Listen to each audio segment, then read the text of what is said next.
mafainga na ona ofa amanatu le feeling a manatu e atutu sa otangata mau opa ole mativelava ole a uatatala uamatala tala uamalapelepe le so otanga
Masio unei pau e uli peyo semalala olea uatatala uamatala tala uamalapelepe le sootanga olea uatatala uamatala tala uamalapelepe le sootanga tala uamatala tala uamalapelepe le sootanga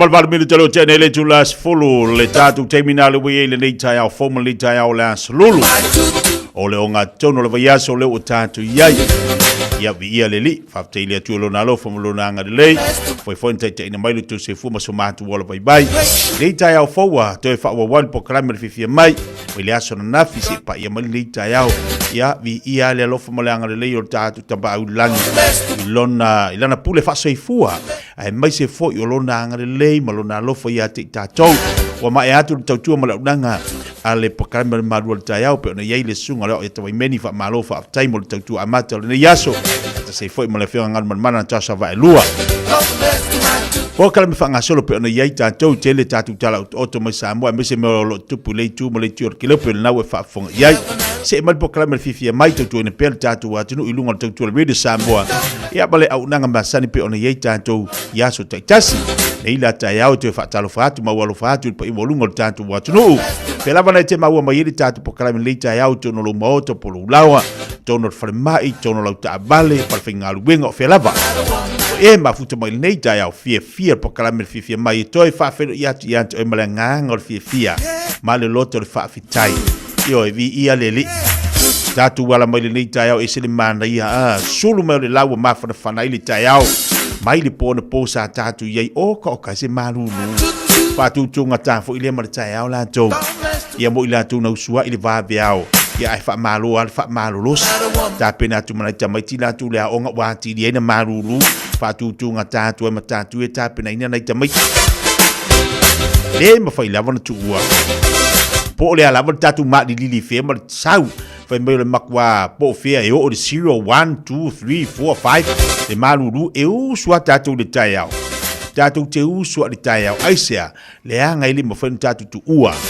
ia mea te tau na tātou whai ai le tai au ma le tai au se vanga na ai e sto ina masida o matua se vanga na ai nei tātou tu amatua ia i tono ainga tono mauta whale tangata mātutua e no folu falatu e risi mea la vawe usue fua lantou paure mea wha mawhanawhana vawe whaise pati al to ina malo matua e no folu fuai mai inuinu ia tau mawhanawhana lo amatana mawhanawhana lea por talis folu sultasi ia na luane role i fafo malo potu ia whaisina wha amarastino fo ilea tātou tamamtira matua uti vawe ala uti vawe tu ilunga e te nufa au e lo potu ma whaina i o wha amarastino ia whaina u telefoni ia o lola i le temi o tau mawhanawhana ia ne sa vali ani lola i le fafo ia malo potu ia whaisina u la ala ia matatu e vai matatu Fiafia i fo le nei asu o ira le manga e kero ngi kaya oka se manga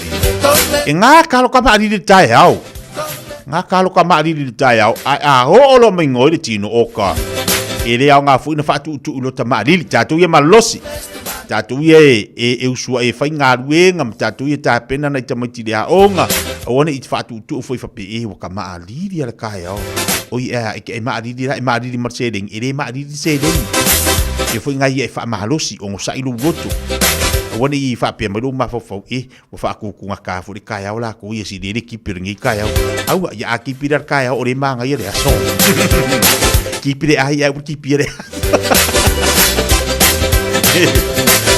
Wale kala le sida o bakua kipiri ai kipiri moi au le aso o kipia kipiri ale moi kipiri ai o le aso ia le aso manga ia le li ala Fiafia o le ala Fiafia fai me Fiafia ai ala mo di tai o te Fiafia te vai e fai fo ia unga ruenga mo di Fiafia ai te alu fo ta pena na tamaiti mo di Fiafia ai ala mo ia tai o ise me mama felo ma fau ia e fa nga solo fo ia unga ruenga le aso ia le me nga kupu ia le me na tupu lo ma fau ai sea ia ilo loto o nga ile me nga ki popori ai se ai kangwa o i fa Fiafia lo ma fau vale manga ngi kai o kai se aso inga banga ia ma audile o ke akwa maloka ma adili ibu ki ma fanga lo la ala isa fa popo la malkoko wale aonga kamala ngai popo ala le tai au le ni ko nga kama marulu la isa fa popo la malkoko yo wale aonga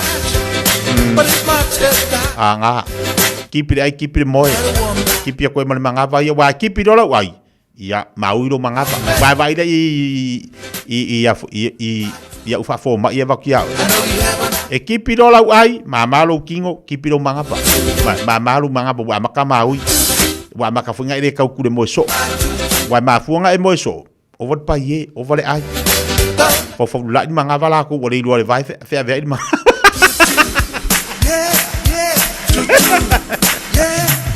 wa fia sava vali vai ala ka ko mangapa la ko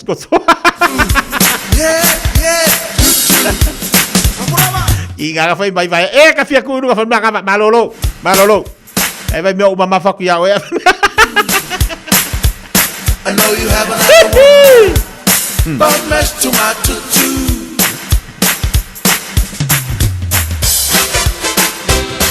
Cornelio Alessandra na wale ya tu tatu le tio talo fa Cornelio ele yo la de kio la ka vale Cornelio wale va no la ku ka ko le kio yo o la tu tatu le tio Io ia malo le sa tatu watu le taiao. Ia na wa la tatu le tio mo tatu yo lo mafuta mai lungo tatu proklame le taiao le fatu afisi mai polar ko langa wo ia nga wa la tatu le tio. Fa malo tatu watu le taiao malo fa malosi. Malo fo lo sa tiu te manga luenga tau AVP ona yele ne ia so lulu. Ia o tatu wa yo le vai va fa malosi tiu te manga luenga ile aso male aso o te pole. Ia ole la vol o anga le ia le li fa so mo tatou ia pe ona i tu te banga luenga ia malo ale fa malos Just sweet little tune. But we think it's too much. But it's much as much. Luas fu lima minuto te le July follow po kala tatou le tai au nei fa wa ni so tatou fa fifianga le le tai au mai aloa ia ona tatou se atu lo le tau tu bla le fenga ngal mada mai fangolona sewi ma tatu proclame le Pacifica Family Health Group longolongo pu ili tatu watu iniso vaenga lo yele latu tau bala nanga bo tatu ya ona tatu se fo ile tatu la suma tasi tatu telefone ngala Britania fa tasi mai fo ile le tatu fo mai ya le sunga ya doctor tavu tunu awal tatu proclame fanga solo pe ona ile tau nei o tatalanga disi na tatu proclame la ye tatu ile tau nei luas fulu walo minuto lo te le tulas fulu tau tuari weda Samoa semua lima vitolo amo.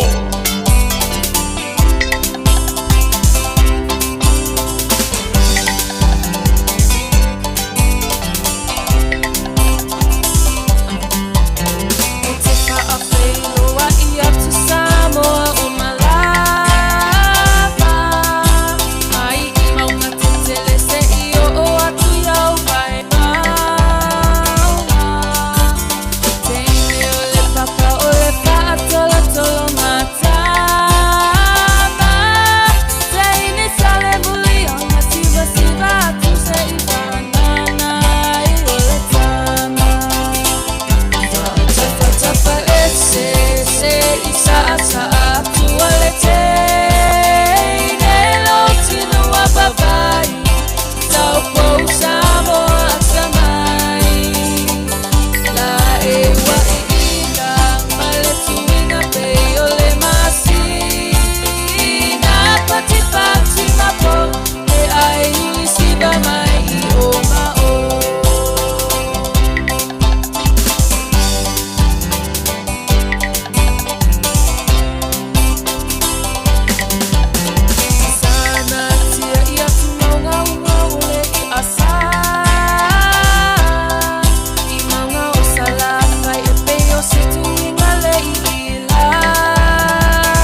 Wa fianga tene sal murianga pele fa fonga yedi ngol tato pese ina wa afato nei ya le July se fulu nisho tato paanga ia fa talo fatu nisho tato won paanga ilungol tato Facebook le fatasi mai so fatasi Maureen tu le fa talo fatu le fatasi mai nei value ta ia fa tele mafta mai fa filo ia tu ya life aba la fa malu se fo moria le fa mafta nei palaudi fa ia malu tap mai Patalo fatu tatu akampani ole eveni olo lang malo si fo le tatu program Fiafia Mai fa taili mafto mai malo fo ngalue o ngali atu ore tua tatu eveni na I le tatu faloa ina I mangele yo me va liko patalo fatu tatu program fa taili mafto mai ngol tatu tua alo fa se atu sanga alo stau por leilo I afu lo malu lu yo so fo ia na yo mai masani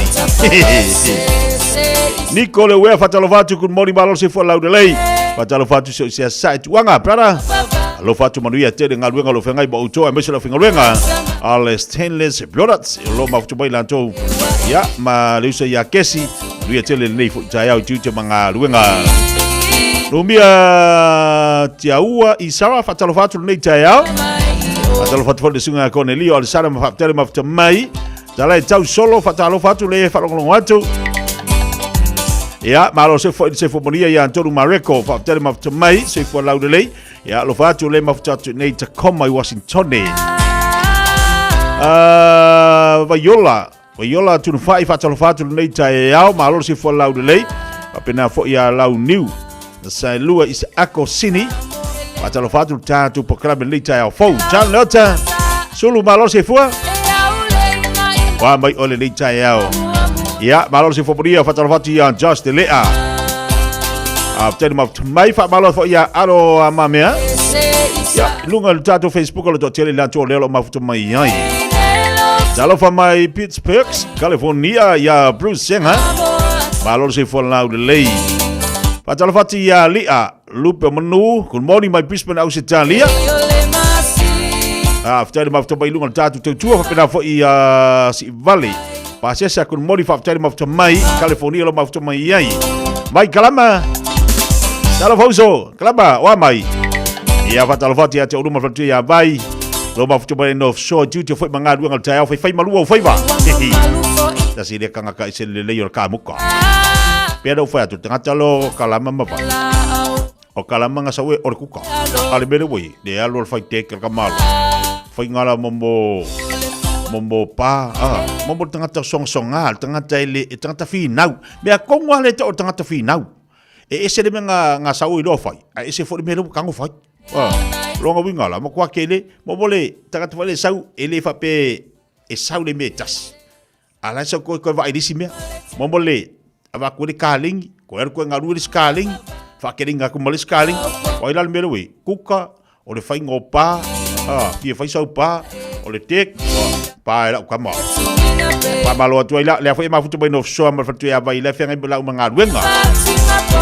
fanende te vanga fatalo fatu tatu po kalbele tayao good morning malo si for laudelei Cecilia tau ili talo fatalo falava fa after bafto mai tatu musika stu ina tu mo tatu umalava embassy motel Islam fai telo la tu aulo malanga mai ia ile tatu talonga lo fanga solo tele tatu talonga lo fanga solo ia le alo malanga mayele ia telo tatu amal motel Islam fai alo fatela tu mojo ai mai sel tatu va tasi mal motel Islam fai tolo tamauli e do to e luas fluolo menita talo le tulas matas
lau sila sila Sala whai lau tapua ina O te wha toia toia ina Ia o ngā ua mata mata ita O mai pea o le whala Paula mai le mulila Se ila veta mauli le malino male a ava Se ila veta mauli le malino male a ava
Samoa isa utau mawhainga O te wha toia toia ina Whainga tāla utapua ina O te alo male ono sai E ui ina lamatia i ita Ae mala mala ma Samoa I o uinga Ae mala mala ma Samoa I o uinga Malia lau sila sila Samoa isa utau mawhainga O te wha toia toia ina Whainga tāla utapua ina O te alo male ono sai E ui ina lamatia i ita Ae mala mala ma Samoa I o uinga Ae mala mala ma Samoa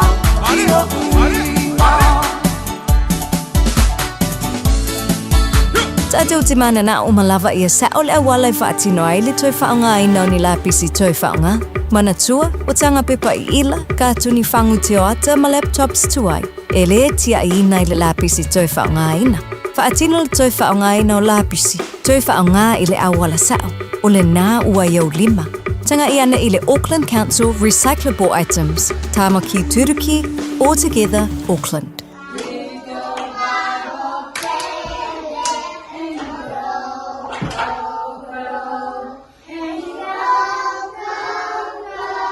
Sa ili sea o ngā amata e talawhea ngai mo lau whānau witi. Ai maise I taimitau ngata o le soifuanga. O le St. Andrew's Christian Preschool e le ai se totongi. I oe e le ai se totongi. Mo whānau ma le 2 I le 5 tausanga. Ta tala I le asonga fua I le aso wharaile. Iwa I le tae au anga I le tolu I le afiafi. Vili mai loa le St. Andrew's Preschool I le oiva, 251-535. 251-535. Toa tusi se fulu valu Station Road o Tahuku.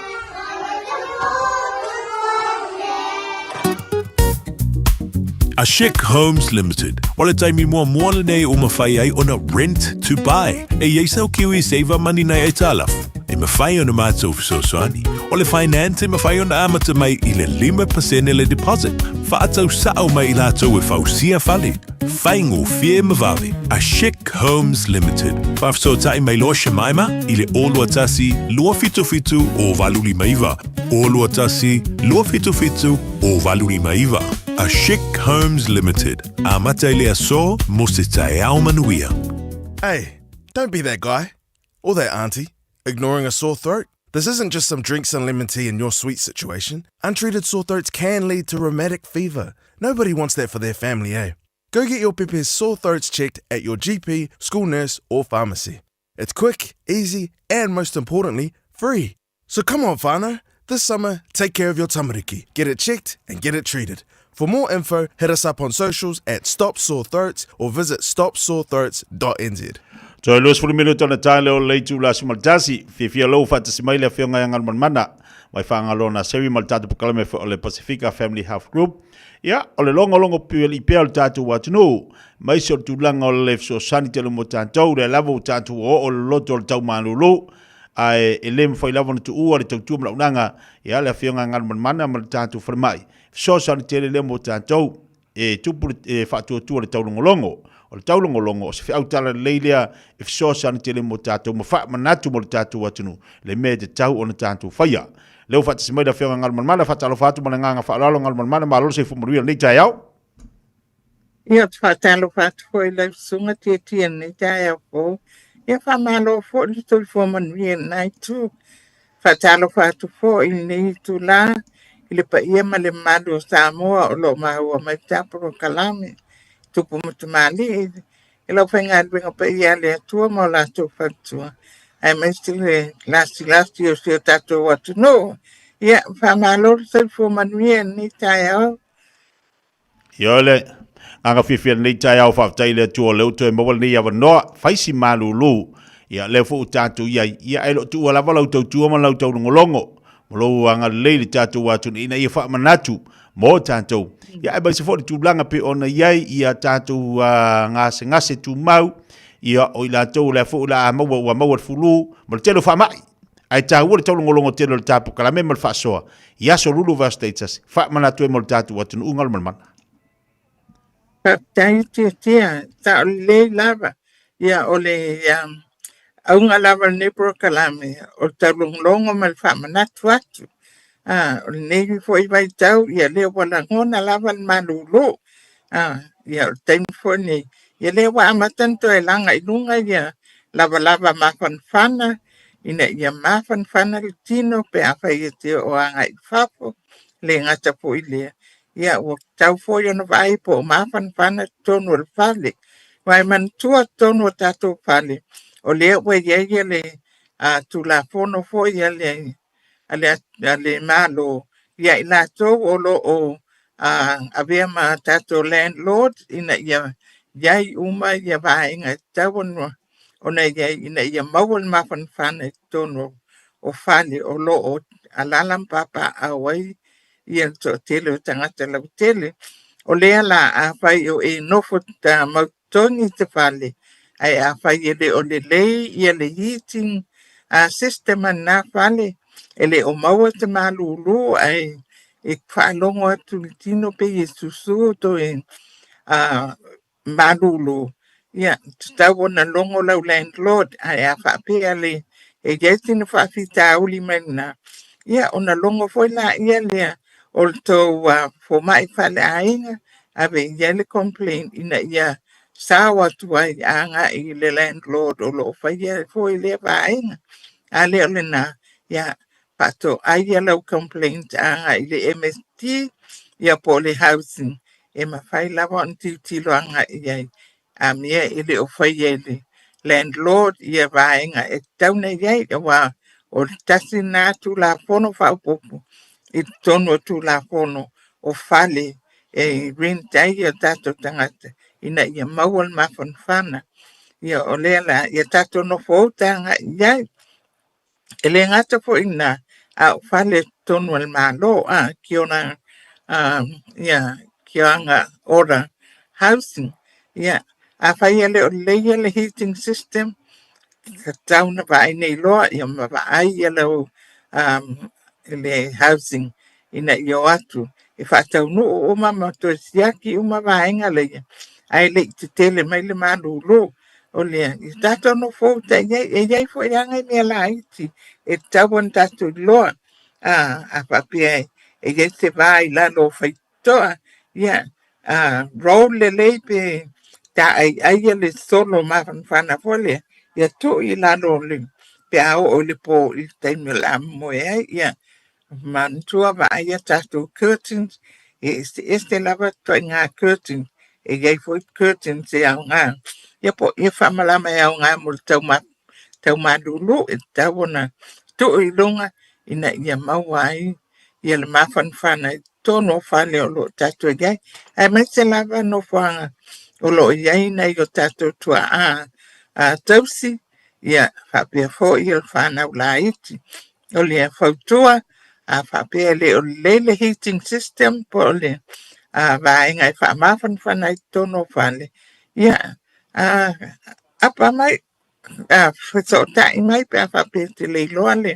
vaega e taua na fa'afesoota'i aga iai ina ia aua ne'i maua le fulu o tagata o lo'o iai totonu inā auā e fiu lava me togafiti le fulu ai a faapea lē o le leini mafanafana tonu o tatou ma o tamalaoa o lo'o tatou iai ia e maua lava ia tatou i le taletale ia so uma ia ma e tigāina ai lava i le vaega na ia tasina vaega faamanatu atu ai ona o lenei ua tatou iai i le amataga o le taumalūlū ia e le gata lenā fesoasoani iai ma le faataunuuina o tatou tuipuipui o le fulu ae mai se lava tagata matua ona 15 tautaga aga'i i luga mai latou mai laloane e maua e maitumau ina ia aua ne e tigāina pe a maua ui le fulu o lenei tautaga ia tuipuipui mo le fanau laiti a mata mai lava i le ono o le vaiaso se'ia o 5 tautaga ia ua iai tuipuipui uma lava ua vasegaina i lea taimi ma lea taimi o le olaga o le tamaitiiti ia ae mai se lava tuipuipui laloane o le 2 tautaga under 24 months e lo fautuaina a matua ia faataunuuina uma tuipuipui o lea ua faavasega mai le ono vaiaso o le tamaitiiti se'ia o le 24 po lalo mai o le 2 tautaga ia ona faataunuu ai la ia le o isi tui o tonu o tuipuipui o tamaiti ia na ua ia le tui i le fulu na foi ua ia ia tui e puipui mai iai faama'i ogaoga ia fo'i ua amata ona feoa'i siama e iai ma le misela ia tui o le fiva fai'ai ia ma isi lava tui e aoga e puipui ia mai iai ia tatou fanau ai ma se le taimi nei o le taumalūlū o lea ia make sure ia faataunuuina uma lava tuipuipui o le fanau ia faapea fo'i tuipuipui e puipui ai o tatou tagata matua o lo'o iai fo'i tui o le covid ona o lea lava e feoa'i ana siama o le fulu masani ia ma le covid ai ona le taimi nei manatua sa tatou vevesi i kaimi muamua le covid ai le iai se tuipuipui ia le taimi lana nei ia o lea ua iai le tuipuipui o le covid tau lava na fa'auau pea a tatou tuipuipui o le covid auā iai fo'i le taimi o lea fo'i ua iai siama ua malolosi atu nei lo siama na mafua ai le covid ia ma isi lava fa'ama'i ta'u talanoa atu i le vaiaso o tuana'i tatou laiti lalo 5 tautaga afai ua mamafa nia le tino mamafa le fa'alogo alu e vailifo mai aua te fa'atali se'i loga e tigā te vaega o le tino leai alu pe alu e va'ai faila siaki faila warrant po o lelei mea uma po o lelei lou toto po o lelei lou suka ia po o lelei fo'i o fatuga'o ia o mea uma na e tauana tatou tilotilo aga'i ai auā o lesi tagata a maualuga ia le toto ia atonu o lea ua amata na afia fatuga'o ia lelei lava le iloa pe ai alu e vailifo mai ia ma fa request ai faisau blood test mai pauana o le auala e iloa ai ia ona amata iloa la ia lea na tiutilo po le atofitinga e tau ona fai a lea ua e iloa aua tatou te nofoa'i a tigā so o le ulu alu e vailifo mai fua lou toto fua uma masiaki uma isi mea a talitaliso ia alu e vailifo mai po le anu mea ua e talitaliso ai ua fa'alauso'o ia maisi lava tulaga pulan mitinga ma so o mai lo tua a fiuainu Panadol fiuainu ai tinga lava te woso le sela ia fiu e fai pulan mi taun fai ia ai le ai ke fai a mauso alu alu ai foma o a unga umana e tau on ta uma ia tato e ia mea le o fale tonu ia mo tina foi tamatai e este foi ia tato mai o lo lave vea i tato mai whapitoa ai mese lava mai i tu tino sao tato ia awa tato tino fuai awa te mā a whai o loo alu i vekio le lo palpala masani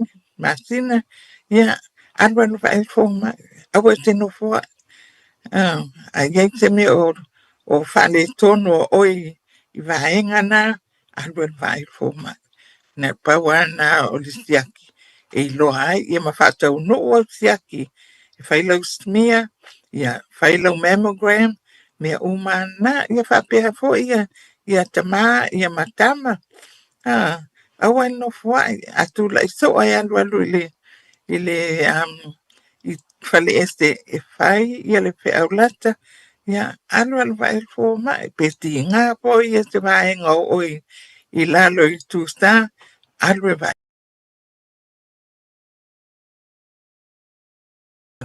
le taimine ia le to ia ngā te mā tia pa longo tu lava po fea lava le mea ia mutu i lo to roa ta o ia malua oi ma ia le fō mai e mawai le mea i tau na whai ia ai le pa pio le a ino funufo ia manana ia ai le pa ia on toi loa ele muli ia a wale mawhai na whai stong putinga tu langa na ia e taulongo tu ai pe ale ai sa fo mai fa la inga ia va ai tato fa mai na fa na we ai uma tato wa a fo mai ai foi tato fo ia e tala noa ia pe fa pe ele o lava ia le ngana e tala noa nga ia io i pe vidi mai fo ia te ia ona o fa so ta inga le o le fa le o fo mai ia mawhamitala i ere le mea o loo tupu ina ia e o atuai ia ala ua ia le maalamlama anga ai o lea e mawhai uma ia na whai uma na vaenga i tato au onanga ia pia e vili mai o tato telefoni o le over se lau totolu lua o tonu ia tali atuai po fea lava ai mana o tu oi penmiua ia o numero tasi na o numero tasi numero lua o Weymouth numero tolu o Papatoe ia male numero fa ia i Clendon po Roscommon ia e awhape te leilo po fen numero ia tala noa i le tangata la vai tali mai ia on whaile iai o oe te mana o i po fen me whaile lau o poin ia mawhai te mana e vai e fua mai Samoa la ngai le lau nane ia pe te mana o koe e vai stau sui fua Samoa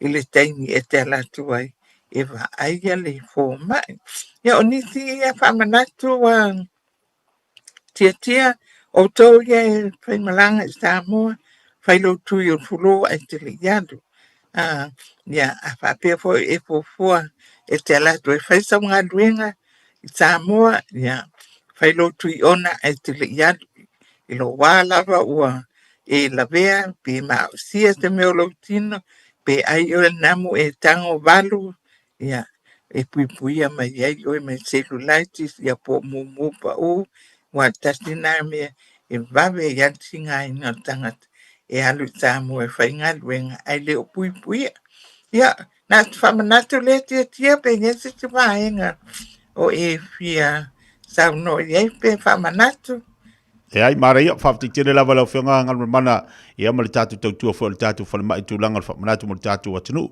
o tatu tui fo i o le fulu langa i listanga te whapea e umalo le tui la tau sanga ma le tau sanga ti ona tua ia na whapea la ia lea ona tui whamanatu atene lava le tui o le tatu fulu fo i lea wa lea o tatu o lava le tūlanga ia le la tatu o i masina ma mafa mai o le malulu ia ai tau ona pui pui a tatu mai vaenga i o le fulu O le tui o le tautanga lia o na whaatatau lava le malo si anga o le tui o le tautanga lia i le siama o le fulu o le tautanga lia. O le tui o le tautanga nei, ia o le afoi ua fausia e whaatatau i le malo si anga o le siama e mafua i le fulu o le tautanga nei. Lona winga e tatau lava o na whailou tui pui pui i tausanga uma na ia maua i lo tino i le pui puinga whal natura e mawhai o na te e tua i le siama o le fulua ni tautanga ia pe au le fia tono o le tatu tino ia o le vaenga le na taunu whamanino ia e whai a fua mo i la tau i ona tolu lima tautanga nga i lunga matua ia whapea fo i la tau po fea lava tautanga ai a whai o e inu whala au i so te mai tūmau ia e whai a fua o malawa ia vaenga le mo o tau ai a whapea o oil nai te whea lua ia le tau community card ia matulanga na la lava te maros ia oi ia e lua tfulu iwa ia tā la ia pe tolu tfulu fo i whale whale talavai ia ua mawhai ona whai ia le tui o fulu ia e tili lava vai ono e ia tato wa events ia whai tua ia e mawhai ia ona mawolo tui pui pui o fulu e whai a fua wa i loa tua e teine o oi ia pe o ma oi nai tila ve ngungu nai tila ve toto maulunga ia a po e tila ve wa mawhatele lo tino nai lo le o tautanga ia o vaenga na e mawhai ia ona i le vaenga wha le tatu fua mai wha fo mai e tau ona mawai e oi e tu pui pui furu e le e se tong ia o nisi lia vaenga tia whamanatua tupea awa te whewhe i nā tau awa tātou a tauan whalawulawe ia e mawali tu sanga e pe fiafe ai a whai atu tui o fuloe e le a tos tala ia pe alu fo ia vai foma ia wa whewhe ai wa le stupe alu ai o le ia whata ua o tātou wola whata ua o tātou tui fua ina ia maua ai pe tātou le ola malolo ina mai le ia o le polestanga na por famnatu na neva yato tia alva yaspo ia e yaina i polo kalame fo ia wa tu mai ele officer de malolo ina ile Pacifica family ia ele a matai ona a faia tato famnatu i lungo il tato wa por kalame molta tang fo ia malo faalo love Alo whaftai, ia, tapsi e lalo fo lele ilvasa fau, ia fola ia niso vaenga pi ona tau au mai mo lita iau, ia, ma wapo kalame mo le tātou tunu, whaftai whaftai fo le whamanatu, ma alo fo le tautua, ia, ma alo fo le alo fo le tātou tunu, o le taurongolongo lava, ia le tātou po kalame mo le tātou whale ma ina ia usta ia vaenga uma, au fo ni tātou fefe pe tātou te vai fo ma ini ti o mai se tala fa pe mai oi wa mo le a oi mo le a ta wa na e vai fo ma o le tau fo na tau ngolongo ala fio ngal mana ia ma la to fo i a pito la au ma la to fo i fa mai so sa ni tele le mo tātou lo winga au ni tātou musu au ni tātou fefe tātou te vai fo mai la ngona lo se vai ngati ngal tino vai lo fo mai ma ai fo mai ia e whaftai ngaluan mana, se wanga nawa isi vaenga e fia sauno, ia i tau rungal tāpo kalamani tai mula nganga whaalualu. Ia, mantua tato telefoni, o le ova te lau, tolu, luolua, o tonu. Ia, malo whaalualu lava, soifua. Soifua, ia. Ia, whafonga tātou watino. Leo ato e luas futi sekona na talo ni tula se fulmaltasi, o le tautua ma le aunanga fwelina le whianga ngaluan mana mo tātou nei tai au. Leo fo manatu mai pe mo tātou vai fo mai. Vai au siaki tau na whai. Vai le tui al fulu. Vai au whala au. Ia ma vai tātou whale mai nai la tāne mo tātou. I le tautua mana unanga le Pacifica Family Health Group. Pe ona iei papa toi o Penmiua, o Glendon, o Manueua, o Weymouth. Ai whala tātou la o Weymouth, o Glendon, o papa toi ia whatasia ilia ma penmiua. Aunanga matautua lo iai ia tama whanau o tātu watanu, o lo mawhai ona whasosani tele lea mo tātou. O le tōlunga whai nao le tautua le whianga ngana mana mo tātou nei vai aso, o la mawhai ona toi moris whau ponga nei pokalame Ilivas Fau, I lona teimi masani, I lunga le tautua le Radio Samoa. Tātou no le tula sumatasi. Ua na o le Radio Samoa se furulima iwa toru a mo e tautuaina o e ilangu ngana fitu aso le vai aso.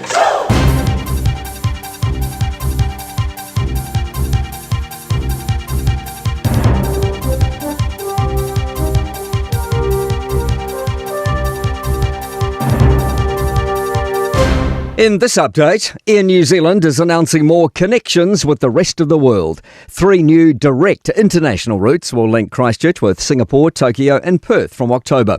The airline says the flights will support tourism, help local exporters reach global markets and ensure that goods can move reliably. Prime Minister Christopher Luxon says it shows that the South Island is pumping. We know how hard it is running an airline in difficult times with a fuel crisis, but this is just a fantastic statement from Air New Zealand that you are a growth airline and you want to be able to create opportunity for people on the South Island. Another look in the mirror for the public sector as the government aims to slash almost 9,000 roles in 3 years. The number of departments could also be reduced and the use of artificial intelligence ramped up.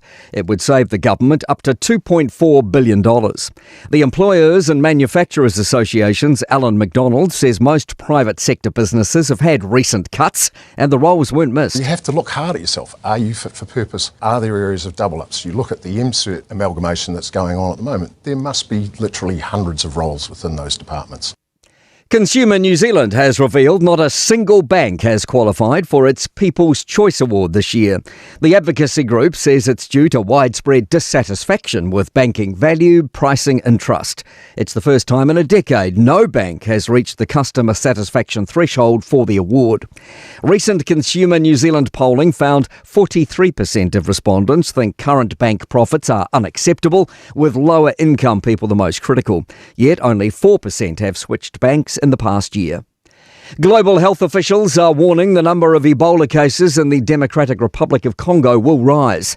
Surveillance, contact tracing and testing are ramping up across Central Africa. Since April, more than 130 people have died and hundreds of cases of the deadly virus are suspected. World Health Organization Director General Tedros Adhanom Ghebreyesus is planning to hold an emergency meeting. I'm deeply concerned about the scale and speed of the epidemic. That's news. In sport, Manchester City football manager Pep Guardiola's acknowledged Arsenal after his team's Premier League title bid petered out. The Gunners have been crowned champions for the first time in 22 years after City, playing their third match in 6 days, were held to a 1-1 draw at Bournemouth. Of course, on behalf of all Man City, my team, congratulate Arsenal, Mikel, staff, backroom staff, all the players, fans for this Premier League, and they deserve. Mental relief for kayaker Amy Fisher after claiming gold in the K1 500 at the World Cup Regatta in Germany. Fisher holds the world best time for the event, but has come fourth at the last 2 pinnacle events, the World Champs and Paris Olympics. She says podium finishes will help her rebuild. That's sport. I'm Malcolm Jordan. Tātou te mana nao umalawa ia sao le whainga o loa tau whaonga. Ia manatua, tau whaonga o loa umatasi, lua malilima e puipui ai le tātou pāneta. Whaonga sao o loa tau whaonga. O le nā wai o lima, sa Eliane I Auckland Council Recyclables, Tāmaki, Tūriki, All Together Auckland. O le Casa Beds and Appliances, o le tali o umanaonga, I o loa e whaatotonga I lo mauta, ini tau le lei, toi anangata, e mawai moenga ngau si tutono ni usila, whaapea se tino fōa le potumalo lo, laulau ai manofoa, TV, la au pese, usa aisa, masini tā lava, telefoni Fiafia Mai, maisi. A whiu ane loa I le whawhituwha Great North Road o tau, po le tolo whituiwa Great North Road I Henderson, le Casa Beds and Appliances, telefoni ovalu se lau, lua lua lua, lima whāwalu, ovalu se lau, lua lua lua, lima whāwalu.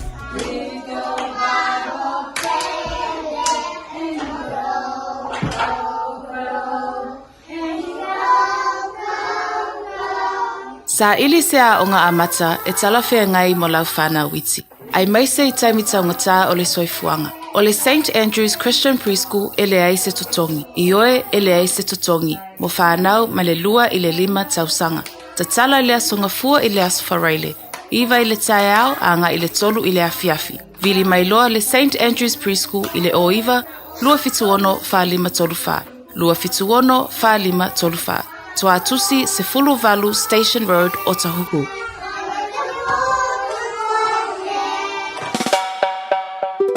E te sila fia wa te tala ina neile San Balmore lunch ma dinner buffet. Ama tātu le aso lua, lima o me, lua o ruono. Lunch, ama tātu le afas frutasi se e pa ia le lua. Dinner, amata mai le aso tofi mai le afa o le lima.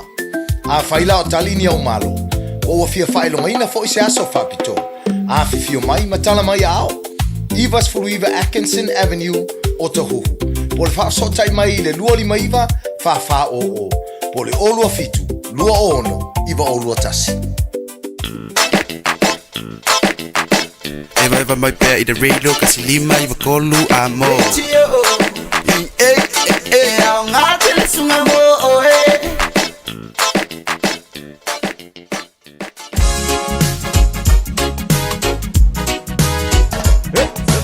Straight from long for music on the rhythm of a few mountains.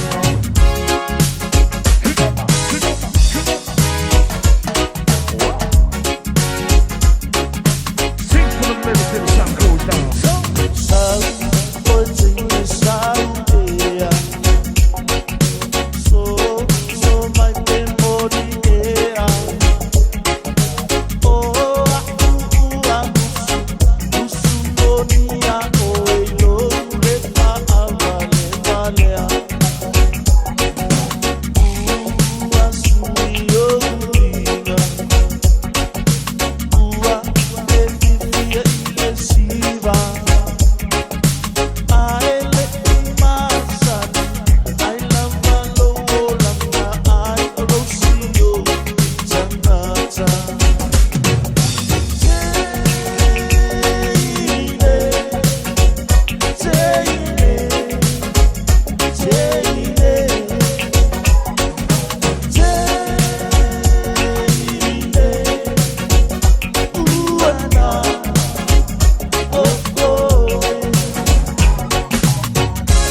anga fo ile osi se lava ua e oti se le mna oli sa pasui le au ngai au mai le na sala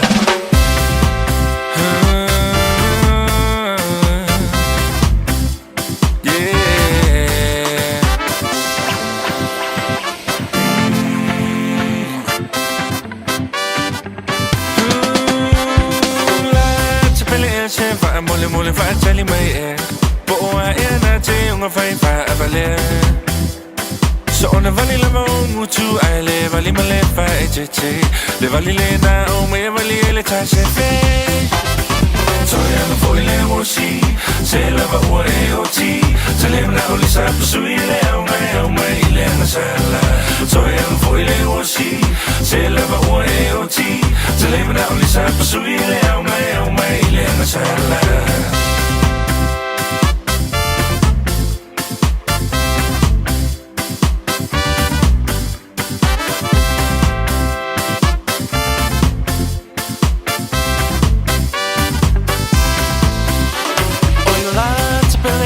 so say tafa so ina o si o nei tu si e vala au ina ua tumolo atoi nei mo si va rock and roll ai wanga lo ya o le papio Samoa o moni o si va o le malama so oi nu ui tu ma la fanga I want my way to a safe face so far me talanga pea wai fia si fo i lava o le cha cha Foi le osi, se lava ua e oti Se le mna o le sa pasui le au mai le na sala So e foi le osi, se lava ua e oti Se le mna o le sa pasui le au mai le na sala Na na na na na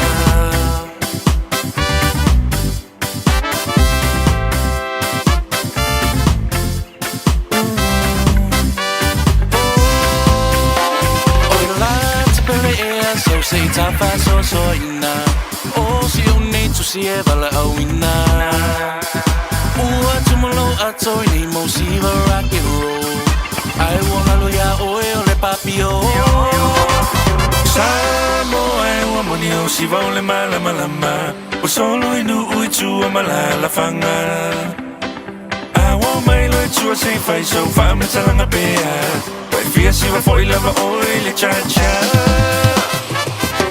Foi le osi, se lava ua e oti Se le mna o le sa pasui le au mai le na sala So e foi le osi, se lava ua e oti Se le mna o le sa pasui le au mai le na sala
It's easy for life admin to slip down the list. So, we're politely interrupting this show to remind you that winter immunisations, including flu, are available now. Let's get them sorted at bookmyvaccine.nz or ask your healthcare provider. O tau sa ili se sa mo lo ainga. Po tau sa ili sa masini tutua pe o le Hilux ma le Ford Ranger. O le au nanga ale kaseti e whaafai mo fie mea uma. E te alu malau ta avale, ua e malie atu atoa. Talia le titongi vaiaso, lua vaiaso, pe maasina foi. Tu atoa lo whaatu atuanga i le kaseti te tala fitu aso, tu atu si fitu tasi, East Tamaki Road, Papatoetoe. Telefoni lua fitu fitu, ono fitu lima fitu. Lua fitu fitu, ono fitu lima fitu. Le Shine Dental, lau fale fa inifo fa moe moeina. Lato te whaia fofa tal noa ngō unifo, ia so lulu tai tasi. Tele e wala e me whaia ona tutongi ai lau tong fitinga. A fio mai loa i le 5 Great South Road Manukau, Berili mai le lua fitu ono onu wha, lua fitu ono onu wha. Mo le Shine Dental, e ia inga whapito. Hey, don't be that guy, or that auntie, ignoring a sore throat. This isn't just some drinks and lemon tea in your sweet situation. Untreated sore throats can lead to rheumatic fever. Nobody wants that for their family, eh? Go get your Pepe's sore throats checked at your GP, school nurse, or pharmacy. It's quick, easy, and most importantly, free.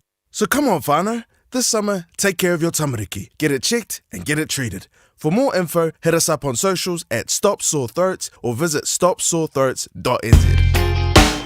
Radio Samoa, tasili mai batolu, amo.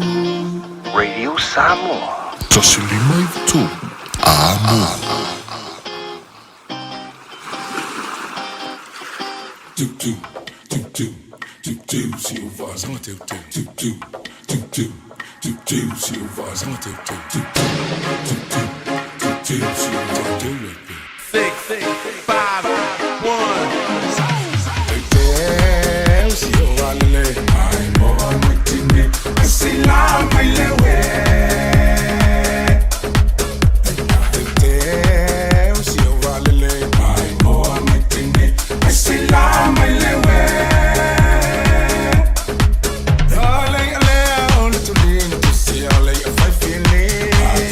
Far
Tai bala wate lewa a fatonu nei ia leitu la se football tasi. Fa malulu atu tatu watu nu o lenta ufaili tatu pokalame mo tatu taltalanga nei tayao. Ia o le mfani fatasi maili tatu pokalame ono lo tutuangia ia sungal fomai. Ia mo le tatu tutu le so. Lolowinga o le atu e moris fa boponga tatu pokalame le vas fo. Ia ono lo oanga ia tu inisio vaenga o lo iele le aonga. Me se fo inisio pokalame lo anga ia tuali tatu fomai. Ia sunga mtawa i tutunu mo le tatu tutua. Lea ua whamaruru atuai wa le mwhainu whatonu ina le tātou pokalame i le nei fo i taime le aso. Ia e balo lava lo sai balo lava pale tutu wanga luenga lo whengai ma le tātou watunu. Ma alo lava le whamalosi. Ina o se ma le taime le wati le o te lua se furu man le valu ni te ona tā leo le tu la se furu man le lua. Alu tā vale whaiwhai le mua tō whaiwa. Manuia fo le nei aso. Tutu wanga luenga dunga la tele.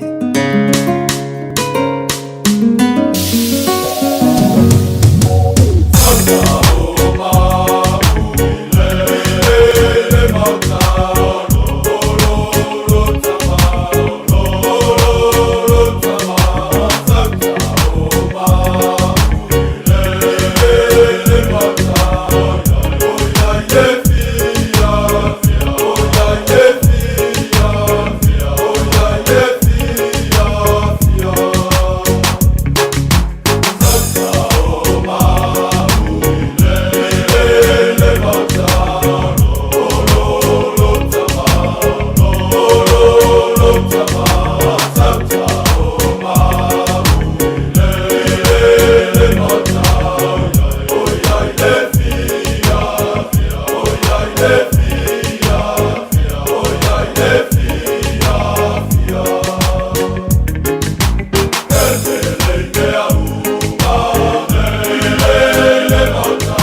Ua mawhai o na aura tula polo kalame le leimo o ia so taitasi o na o le langolango malosi le fale maliu a se alo le atunuu o ese tātupu Funeral Directors i Manukau City. O kalame e le leimo o e tālo falapa. Tuse lua pe te rolo na mta umomoa na whai upo e lua. Ia whaatele ina ia te o tau le alofa tūma. Ma le manuia o na olo o tau i loa le lei o le atua ma Yesu e riso. O le loa le lei o se tangata. O na ua umi se mawtanga o i loa le tangata le. Rona wanga i lua. O na ua o uina masu esu e loto i leo langa ma le tala anga o se tangata. Whata ta inga o te i loa le lei. Lo ta mao tau tailo longa Yosu. Lesi mai. Mo uroa le lei ave tabani. O na oa onga ia o i loa ave tabani. O lo i loa le lei la o lo tama. Na whaingo fiei o na oa lofa, ma o alo, ma o stai. ilo tama na uola mai ai ile nei la lola lewa mai e le apostolo Petero lona i loa le lei o le atu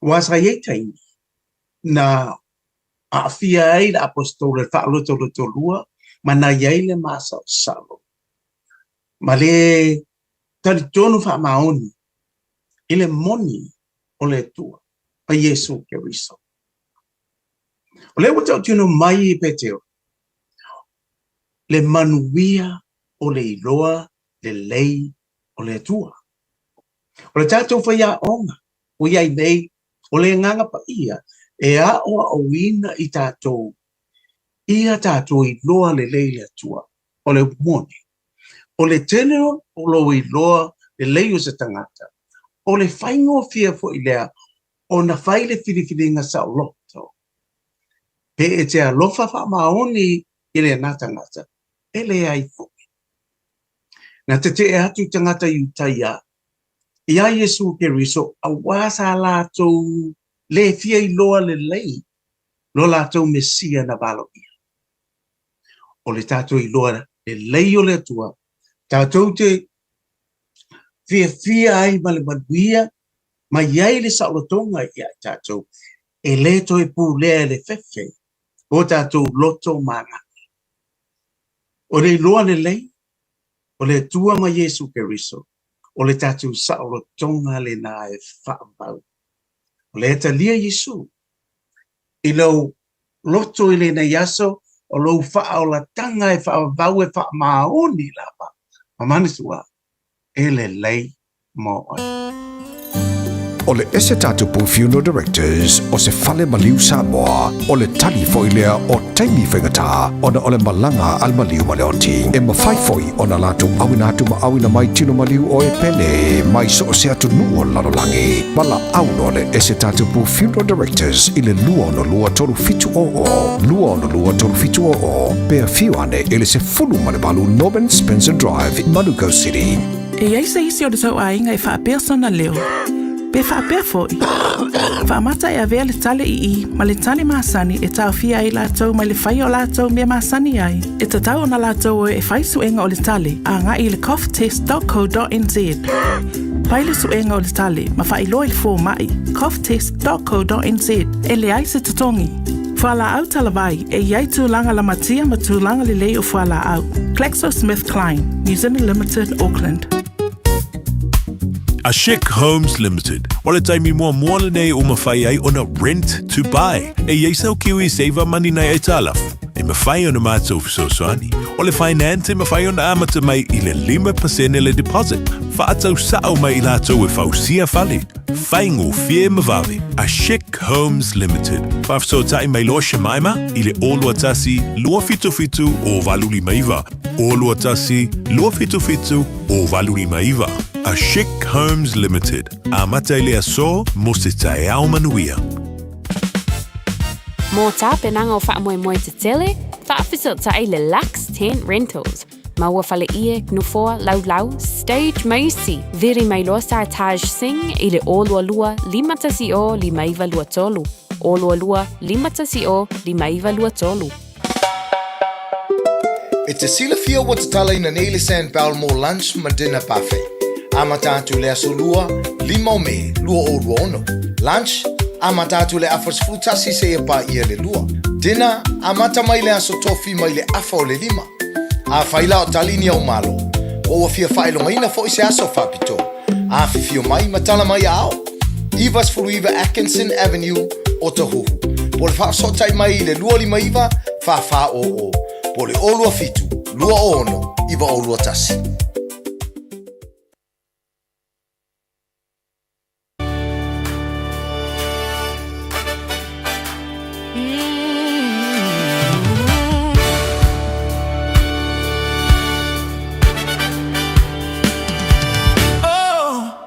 Osana imeo pito alunya wa manu malo lele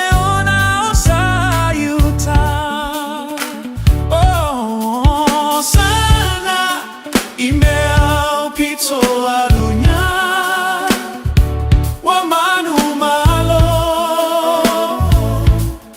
lele ona osayuta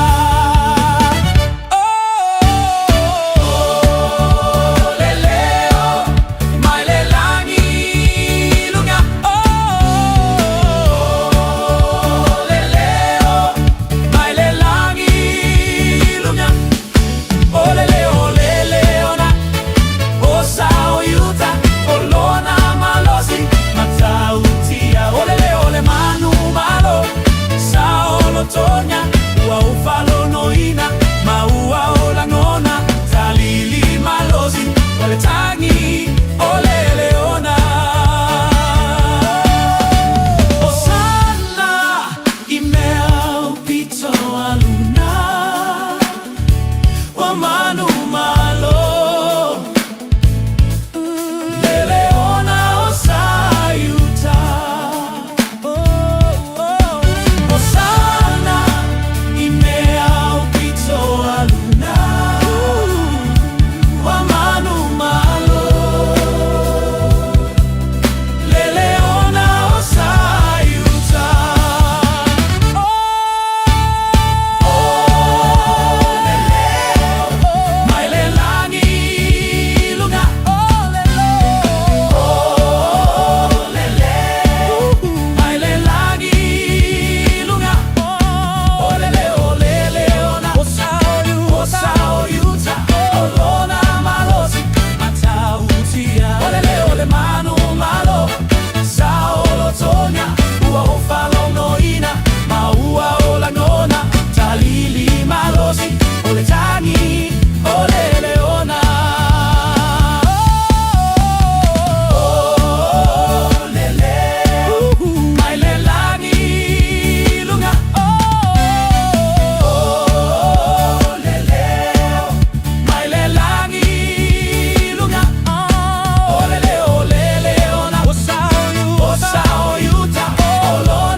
Osana ibea pito lunga pele fa fonga ba yai tatu pa seka falenganga.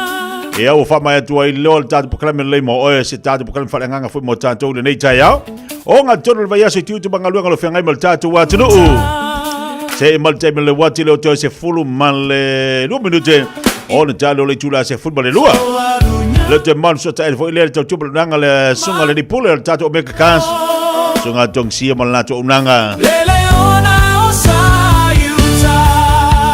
Tau fai atu ia tatu proklame tatu o le afefena o fai si pisi le no tau fai atu tatu komiti fo ilo talonga kuikiti ai o fai si pisa o le to mo tatu li portfolio a le ala mo le tatu atu no la mo mai tau la te lenga pa wa le pul e lo te tau mai tau atu o le o sau mai lunga au tani fo le va mal au ai ni sami pul e na o le pulpi o le au sapapali o sapali I o telo maua tulisi au leo me sapali pulpi pa so nei o le fanga solo ia nisio o tamsanga nisio au pia la fe fa solo fo ira vayaso ai o pul e ai o lo manino mai au lua I le pul e o le ai ni usami ia male au tani fo le vau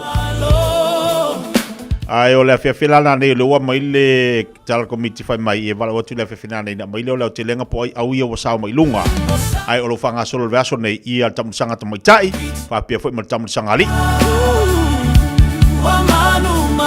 ya o le lava tam fai atu ina o atu tulanga o tatu talonga langa o tamsanga le o taulamu o tele Samoa temi nei o tatu talonga kiti fa Samoa ia a o tapena tuai ia le tatu a Singapore te lo lo to telefone atu lo tapena tu Samoa le o tapena tu bol famana tu no tatu Singapore ia I fa tonga te lo le malanga Samoa famana tu no tu tasi Taimi mo nei le to tali wa tuai le telo tatu proklame mo Singapore mo le to sanga le la tu tawa va ia to tele la tu malanga tu Samoa tu tuana ma o lo sanga le mo Ni alua tu fo Samoa makua e halu le akoa.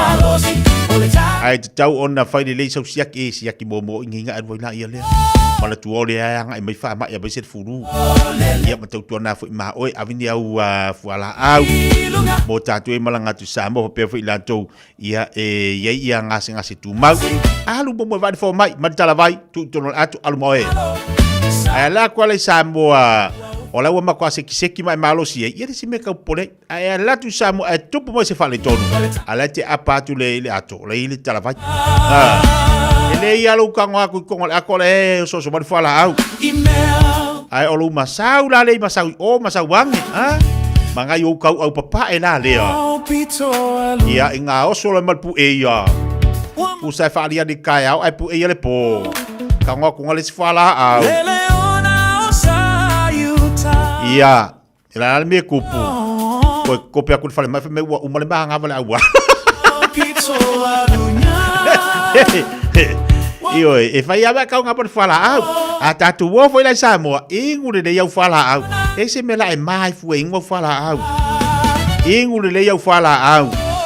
A dua tu Samoa, tau tu na ma oi, inu fala au ile time sa au.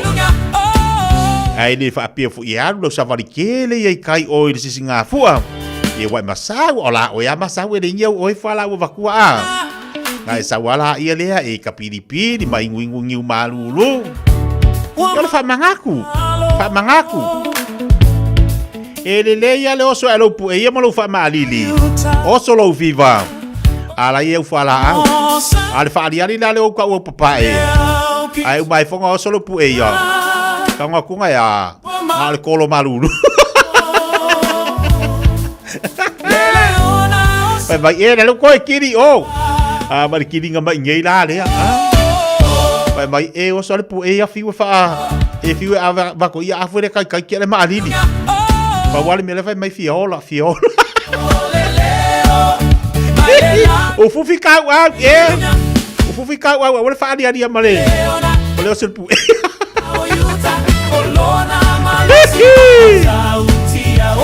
Leo te valu minuta tala le tula se fulma le lua. Si o fa manga kwale ka ke pese akua. Ya wa karu foi Samoa io e. O le vea nga pe ka ke mai pe de mai ave pe fala. Vai malau si aki ngei, vai mai fo mai e ngai okay ya lua.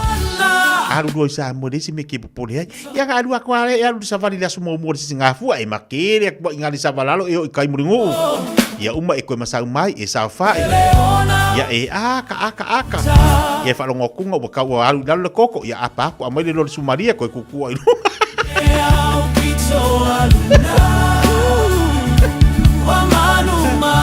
Vai ako amaka kau pepe fu dalu kil TV ya kang aku lo sumaria koe kau kukua ilu ngale le vale mo TV. Yo lo la kai mo sai fuanga ya e poko ke ola. Wale masau ya mai fonga wa makan kau foi dalu le TV. Tato tsai di balsunga toksia malar tau chua mo tato le nei foi oli.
Leo te whabiri talo le tula suma lua. Le mua tātou whiota ingam tangsia. Paisi pisi o sunga ni pule mo tātou. Awa ne ngalo nai wala wana telefone sunga tangsia le olu atasi. Whaafi tuono lima whatasi, olu atasi, whaafi tuono lima whatasi. Pete sa walwaliane la tutu atusi ole lua se lau Cavendish Drive na I Manukau. Papalotu ya Christine Tua. Malo se poni alo fati ya pasta pue ya male fatua. Male au fingal wenga. Ulu mai malo fata la fatu po kalame. Ya, fame aya se mai ai ku yor ki ki. Woi e. Woi fame ke mai ai. Ya, fa puro ka vela. Uli lata akelipa fata la fatu, fata mafuta mai. Vai ai du kang fame yo ke mabol mai ai. Ia lenga. Papa wina cari adu balon se fo lau de lei. Sia futa longa, fa tene mafuta mai. Vai ai oras fa ni leo di do ale fesi di mai porque fo leo di no. Selina sia osi fatalo falava. Seniva tapu soa, fa fele atu tatu proclame. Lupi Louis, good morning, balon se fo lau de lei. Mak tole fo fatalo fatu ni foi vai ngaleso. Fa tene mafuta mai lungo tatu proclame. Pueta mai lata sei jalo fatu. Ia ya paanga yo talo fai malo tolo te liu talo fatala falava fa tele mafuta mai le fata si mai na California.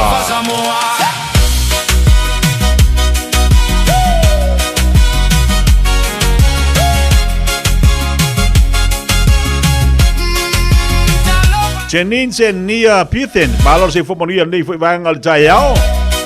Wa tele mafuta tu nei wai tekri ile farmai manuia tele tu bangal wenga. Wa tele fatu fo ya Jerry Fiso. Mai se la tau malava wa pisi ngalu wenga le fo ya so ia fai mali o tu fai va. Hey Jaylee. Tele fatu falava le mafuta mai nei na Queensland. Ino te toru mi de talo le chula se football le lua. Wa ul Samoa.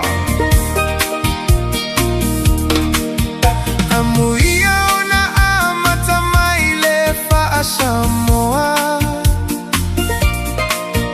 po o ani suigo leo laga leto eleiloa e amate ya oga faifea ufa pe amatua o le fesili mua aina faia o etalio le atua.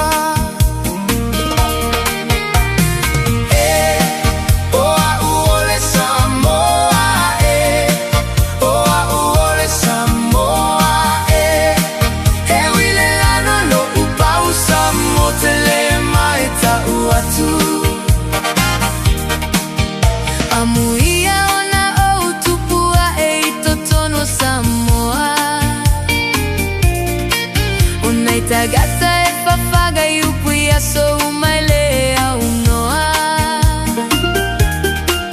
Lo uola sa oloto i totonu osio uatunu. E legalo yatea ula utu mala uaganu.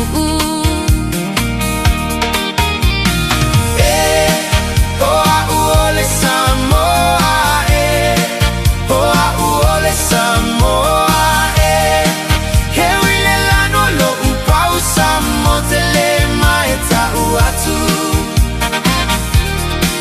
Le pae pae lo upau Ele tete e ile fue oa Ma foliga palagi ele foi ai male fusi pa Ai se I futi lo ulu toi sau sau ma poi lo ubutu O mea umana ale atoa ele o e o se teine Samoa Oa uole Samoa Oa uole Samoa Radio Samoa. Taslima Ivatol Amo. Pusi mai alau whaafofonga o le whaapoponga fo ele nei o talafou mai Samoa. Awina sa o mai mo oe e lau leiti o whalongalongo le Radio Samoa tasilima iwa tolu amo. Fiafia foi whatalo foi lo tātou o sinu de nei foi sa fou o tātou whelo inga masani e wale whaapoponga o le tautua mai lo tātou o sinu. O le lapata ia ai o le tunu o le whale tupe tūtu tonu o Samoa. E whaatatau lea i ngā io inga whaapisi nisi. E whaafai ngā lue ngā i tupe le au nanga le BG Wealth. Wa whaelo ai le fionga le sui pāle mia o le ministafo i leo tupe. Le fionga ia muripola ana rosa ale mori o oni lapata inga e langolongo ina ele malo. Wa whaelo ai le ministai se pepo whaamtalanga whalawa i tele. E ala mai lea le ofisa so upo le malo. E le langolongo ina le malo. Lea au nanga taupi sinisi. O lea pepo whaamtalanga whalawa i tele. Wa talia tuai le minsta ma le malo. Ini li poti na whaasara la waiata o ni minsta o le kāpeneta.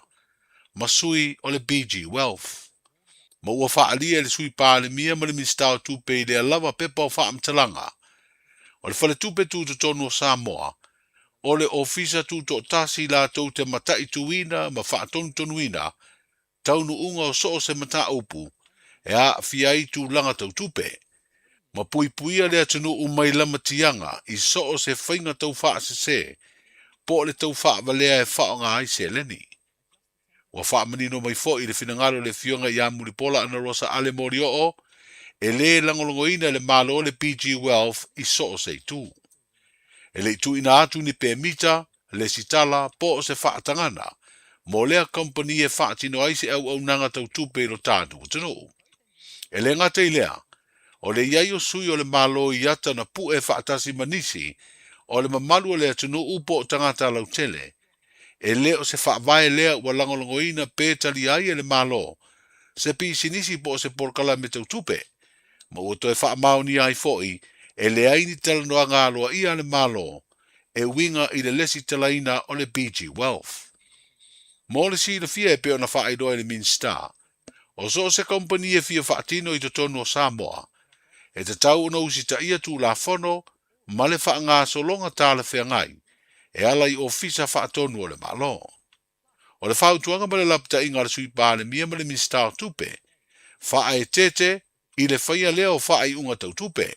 Ia tau si sia whautuanga watu ina atu e le whale tupe tu te tonu o Samoa. Ma aua le awa i porkalame. E le i whaatangaina mai le i le sitalaina i te tonu o le tino. Ia li potia le whale tupe tu te tonu o Samoa, po se ofisa o mtanga ruenga o leo o lata latane, nisi o lātou o whaia ni ngā o inga whaasoli tū la fono, o lo a fiai ni whainga tau whaasese i tūlanga tau tupe. O le tangi tau pālota u whaulu atu nei le tua na iai o le pālota la ititia vai maunga tolu. E se fulu whale au whainga atoa o ia mōnianga. O le se fulu tolu o tua inga o whainga whaala tua na ave ei tupe i tangata pālota ma le wha moe moe, e whaato sina ai le lātou whiriwhiringa. E tolu se lau tāla ale māua lunga o le se leni na wha o ngai se tasi o ngai o inga whaala tua. O le isi mōnianga e tasi, o tua inga ia o le ave o tāu mawha, e a fiai apa e leni ma pisupo, ia ma o ia mōrianga umalo tua i aile fionga lau timu ia wele se va ai, i lona tu ina atu i tangata pālota e se furu ma le tolu, o tangata pālota fo ia o le a mōni mau, e lango ia mōrianga. O le asonga fuan whaurua tua i le tangi tau pālota le fionga tai o li seu fiti ai māsu, na tau aveina le tofi whaipula li tu malo, ina o manu malo i le pālota tele ia au kuso le tau sanga umavae, lea na whiriwhiri ai sui usufono, mo le paia inga sa furuvalu o le pāle mene. Peita ina wha mawai o ia ma le pāti wha upufai e puipuia ia te taua tangata, o na ua suia lana langolango i le vaenga wha upufai o le wha atua i le atua Samoa o watasi. Le ana mafu ai, o na whaia le pālota la ititi, na toe manu malo ai le whai pule whiriwhiria ua mōria i le tangi tau pālota. O le fionga le sui o le fono sui tofia, le sunga malia toa moli le lua malia toa, na whai masui o le fionga i le ao le malo, e talia ina tusi tofinga o le ampasa po o le sui o le malo se pānia mo Samoa, I se sauninga I le asolua I le whangafa le tonu o le malo, le maonta lea o fia me mata afa, faumuina murinu u le lua. O se tasi leo sauninga wha le malo, e tau au ai tusi tō whinga o sui o malo I whafo o lo I aiso tanga wha wao malo, ma Samoa. O le malo se pāniana a mata o na whaipa anga ma Samoa I so tanga wha wao malo, I le tausanga ea whiu se lau walu se fulu. Ma o siri ai nei le whaas fulu lima tausanga, o wha au au pēa ia so tanga wāwala lata. Sa malele le sunga I le malia toa I lona tūlanga o le sui o le fono o sui tōwhia. Ma whaafitaia lea malo e alatu I le li ampasa I a Luis Alfonso Sanchez Velisco Sanchez, ona o le langolango I a Samoa. E ala le sainia le marienga o whaingoina o le Samoa Agreement, le ana sainia I a pia le tūsanga I lua whenua tolu. Na whaafitaia I fo I lea malo, I lona sao tā ua I ngā ruenga o le atina e o tunu o le Pasifika, e au fia I ma Samoa, e ala I le talia ina lea le malo se pani o le te iala, o fua ngā rua rumamau, mo le rumana I manuia o tunu o le nei wha I tūlangi mo le tūsanga lua wheni masfuru, po le 2050 Strategy for the Blue Pacific Continent. O le mai ona tau au tusi tō whinga o le sui o le malo, na wheiloa I atua I tai o le malo e au fiai, le fionga I le pāle mia. O la ngona whaali o whanau wa onga ia onga tūlanga lua, ma kolisi mau o lunga na wala au lia e a wai. I le tau vanga o solo, tala malaunga e veo se tasi o polokalame le nei vāiaso. O lo whaatau wai I Samoa le sa o tonga le au ngā lulu e whaatu si tala ma le au whaasara lau. Na mōri mawina I le mau o lunga o tāpena ngā onga te tasi, sa mawhai o na a wai. O se awanoa lea na whaero ai e whanau, o lātou si le fia le tāua o lea ngā luenga, I le tau longolongo ina o tangata I ngā o inga, ma whaati no ngā pūlenga malo, whapea pūlenga I totonu e kāle sia, ma au nanga ese, ma tausi sia ai pūlenga le lei. Na au tū tāpenanga o lea tau vanga, I le matawha ioi o lo whaatino I lātou o ngā lulu e lea to mai, whapea lu I tau o whea ngai mai lātou. Ai mai se o whautuanga matu o lalo e whaalelei ai. O le kolisi maulunga o sangata Maria I vai moso, na sola male manu malo I le vaenga o launga. Tūlanga lua le kolisi o Avele, tūlanga tolu le kolisi o Robert Louis Stevenson, ma le tūlanga whāna sola ma le kolisi o Samoa. I le vaenga o tusi ngā tala, o le kolisi o sangato Iosefo, na maua le tūlanga mua ma le tūlanga lua, ma le tauvanga o solo, na manu malo ai le aonga tūlanga lua o le Pia Primary, tūlanga lua na maua le Samoa Primary, ai toe maua le Pia Primary le tūlanga tolu. O whailonga tupe maipu whapea whailonga whaapitoa, ma whailonga whaopopo, na maua e aonga na mautūlanga, whapea isi aonga na awai le tauvanga. Wa iai le fuafuanga al whaalaptonga o tūsitala ma le au whaasara lau o Samoa, o le tausanga faupe aulia, o le atapena se tauvanga moa aonga I upolu, whapea aonga I savai, I le whaamoe I a whaatupuina le langona o whanau, e awai a wao le lumana I leo lea tunuu, ai maise oni whanau, o le anga lulue I lea tautua I le lumanai. Manuia nene yaso I fuafuanga mga luenga, soifu. Pui pui lo ainga I le tau malulu, au e te whaatali. Whaatonu nei loa lo tui ar fulu, a whai wono li mau tau sanga pe o vatu, pe maua o e singa se tu mau, mai tanga, po maua fo iso walo I singa se tau manawa. E ma whai o na whai a fua lo tui ar fulu. Tanga ia nei le upenga te whailangi. Book myvaccine.health.nz e vave tui whaingo fie. Mo whapesili manisi whamtalanga, really mai le vaccination helpline. O valu se lau, lua valu lua iwa lua ono, o valu se lau, lua valu lua iwa lua ono, po o le fono, o valu se lau, tolu ono wha valu, o valu se lau, tolu ono wha valu. E sili le puipuia na I lola tonga fitia. Whai nei lola utui ar fulu. Ta lofa lava, o le si ufafonga le nei o Samoa, le Radio Samoa.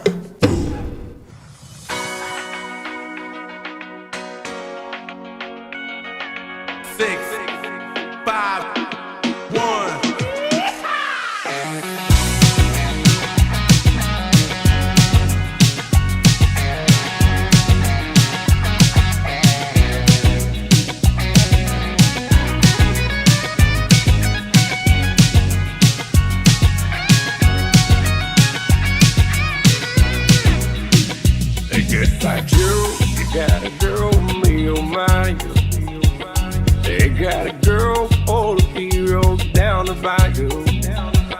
They see Vaughn, the sweetest one, me and my you. Santa got real happy fun on the bayou. They put dope, found dope, place is buzzing. The game folk come see Vaughn by dozen. Dressed in style, they come walk wild, me and my you. Santa got real happy fun on the bayou. Jump away across this high and feel the bamboo. For tonight I'm gonna see my Jeremy. They kicked off, feel for jar at the game. Santa got real happy fun on the bayou.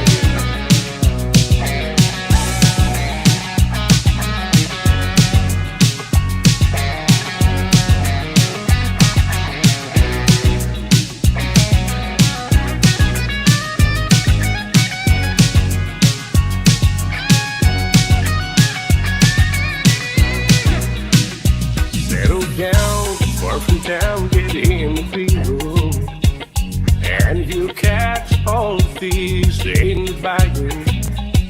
Swap these months by bomb, watch me do. Santa the gun, we'll have big fun on the bayou.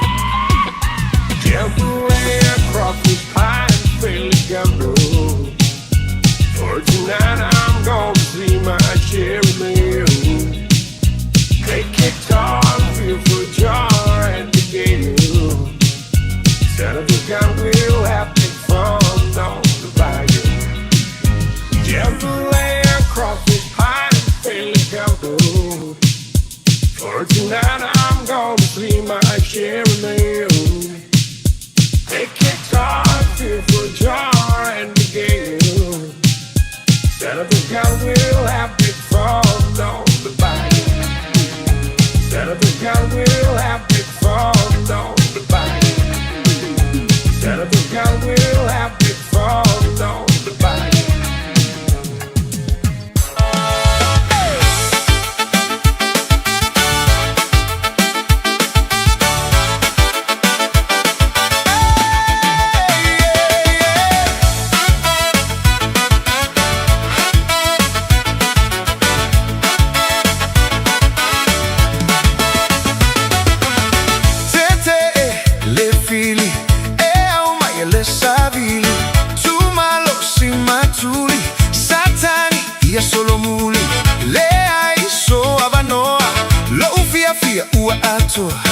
Suliese mamao ilevasa laulau awoete toiteba yaine yetoe vai vai ai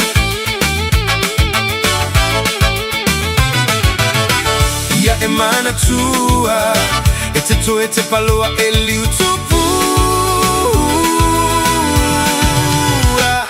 tuli tuli tuli tuli tuli esele fili satani leaga eoti ailo waganga Yesu olo omana o satani ia toilalo se soli makuai soli soli pala le fili.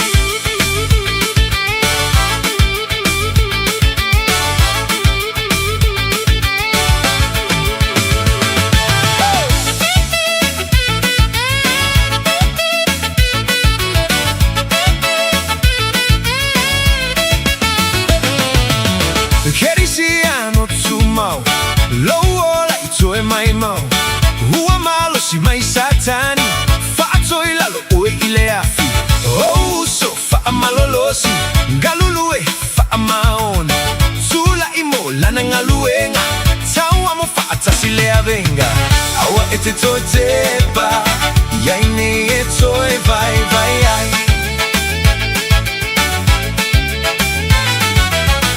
Ia emana tua ete toe te paloa eliutupu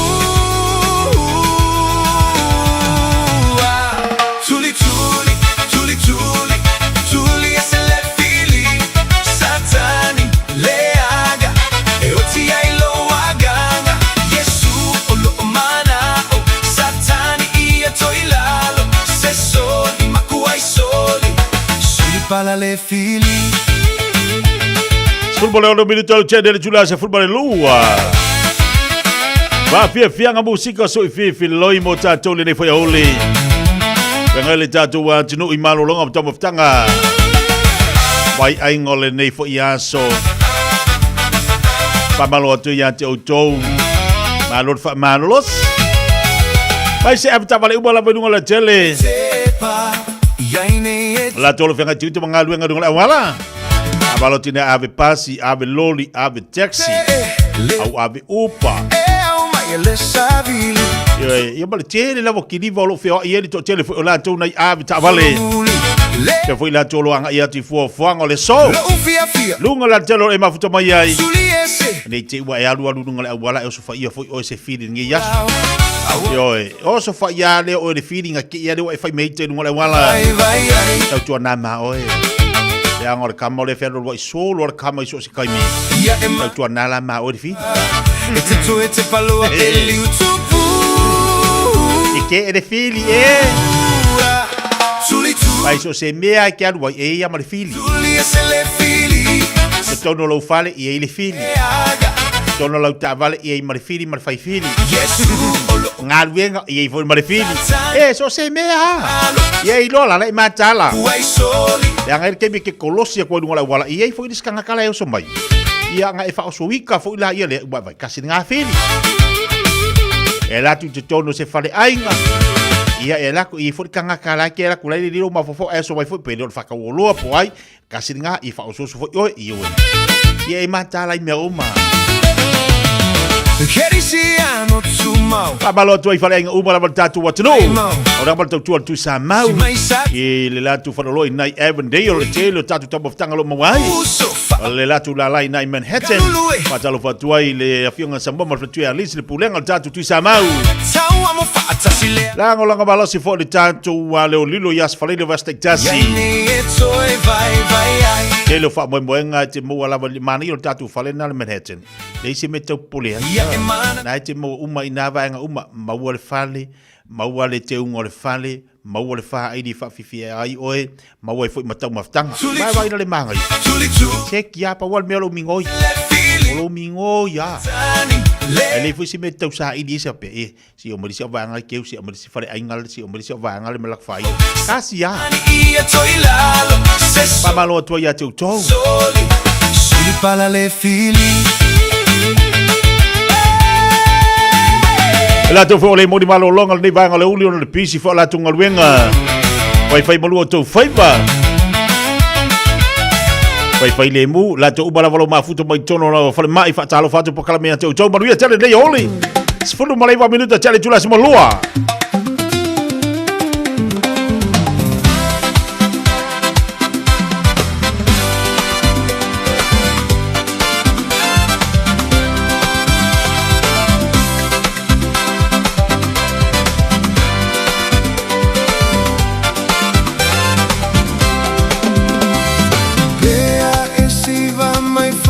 Samoa. Oh, oh, elava, ole, tau sala.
pele fa fonga mai ai lua sport tolu minuto chai nei le tu la se football lua pa balo tu le sunga fa venga John Bassi balo to wadai pelila pai mai la fu te malo le la to fo ilalo o si ore che mi feli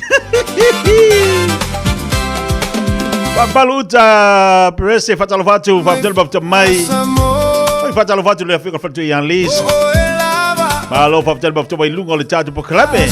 Out there Jairo fatal fatu. Le fat si mai nai Samoa. Tire sa ene fatal fatu fo le nei vai ngale oli. Ulu mai malo sek mai le nei Yanso. Loretta Roberts fatal fatu le nei vai ngale so mai Las Vegas. Una lo vai fatal fatu fat si mai nai Otara. Wa mai oi la uli.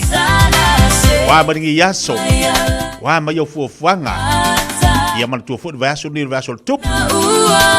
Nisi foi la tu mai se nei pensiona na tamam tira matua. Vai lá o paquete, vai de lá o paquete.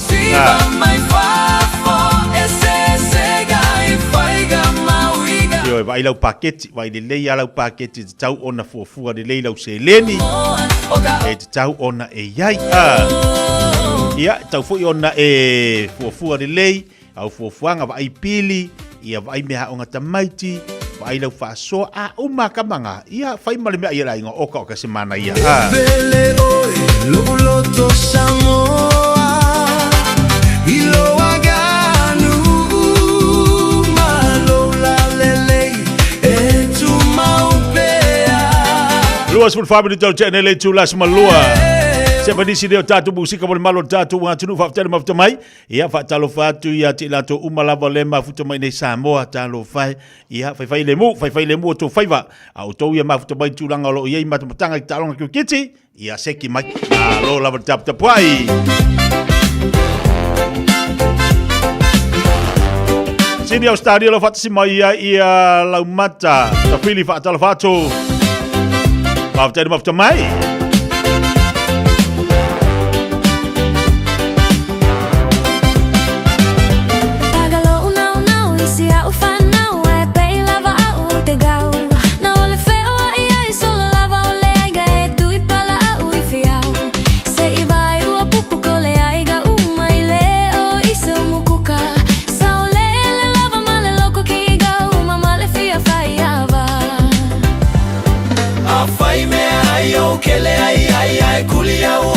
Vai ile mama ole ala o ke fiuela au ke leilo a peka ke aka foi mai le fale lulu loka ulu aku foi gaulu ai uma calo fai fa pe au fie ku aku fuje mapiuki se suga silia ona fauma uo so uma e fula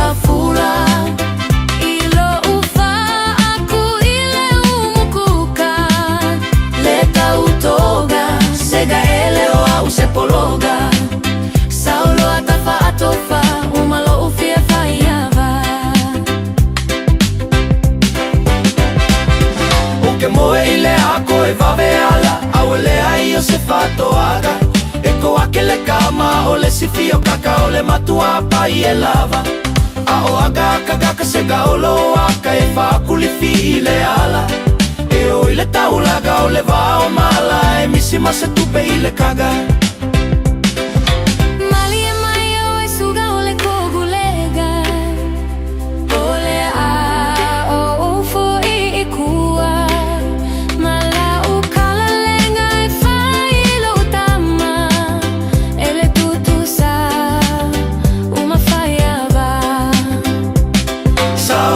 Si lava male famoni ai vabe ai ona oti na o leo mau mai ai uma mea ai e leo au se ai sua vai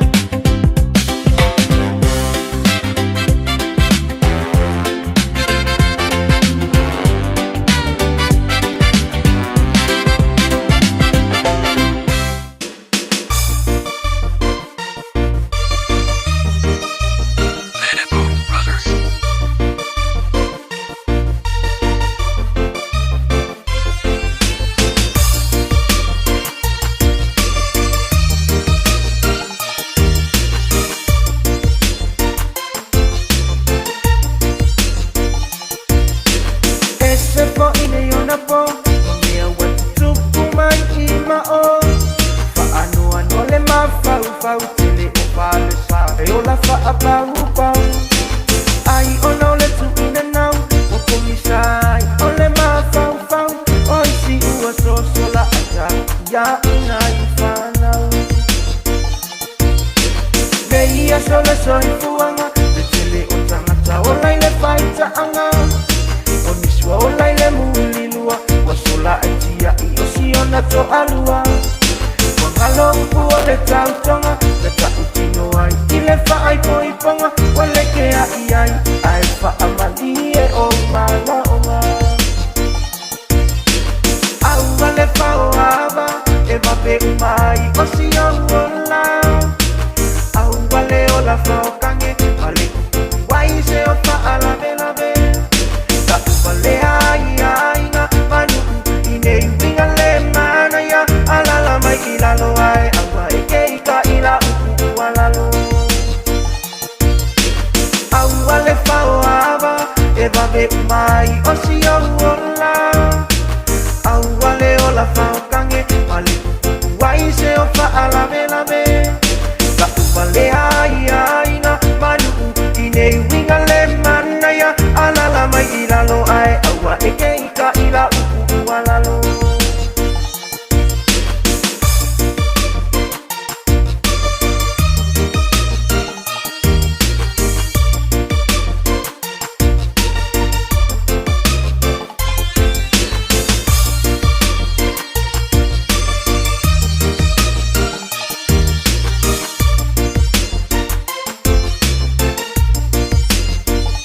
Kelele suinga wai ai Samoa Kama utengi kuyoi kamaloloa A oma finge malo o makukua Koe tia lai La afuli I le lua Oisi ua lekea O oia lava o se whaiava E o ino o kangela Kele kukuma mainga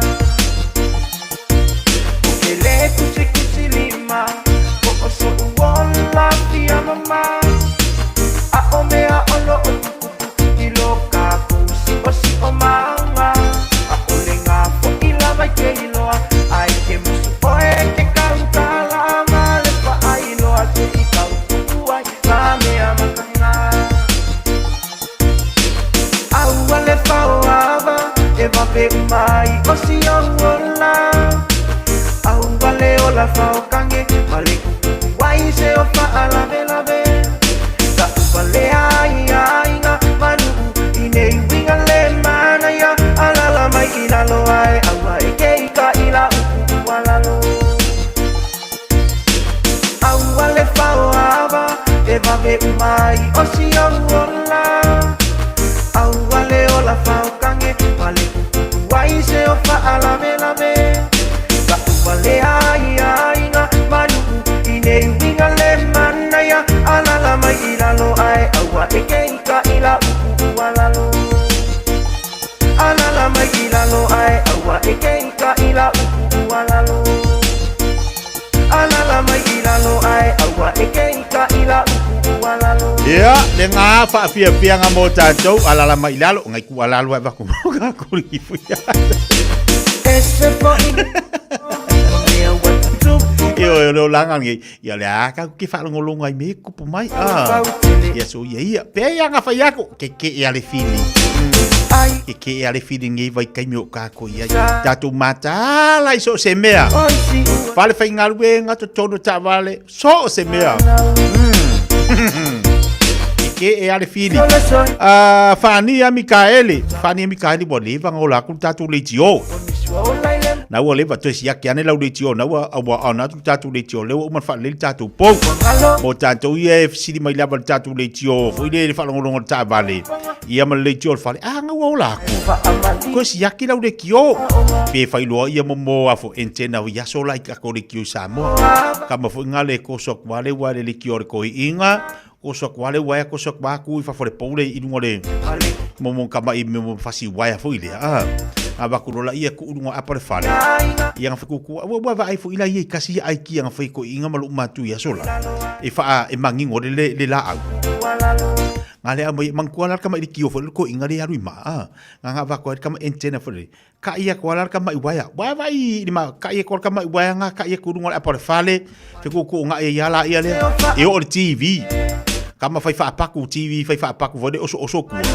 e ka ua de sido maku fa mai manga ia kama ku nga kama fai fa paku fiu le ia fa komiki e va vai pole ale winga le TV fai fa paku ai fa winga la lo maku la kama fai oso ku manku TV ya sola e oso piko ku e kama ma for fole vai mai malo maku ma nga ia kama ku nga kama fai fa paku nga yo ole ko mo kama fai fa paku nga aya le wo ye ka ko kama ma for fole ole ko fa nga kama fai fa paku nga le fa nga mo se ku ku ele swinga wai ai Samoa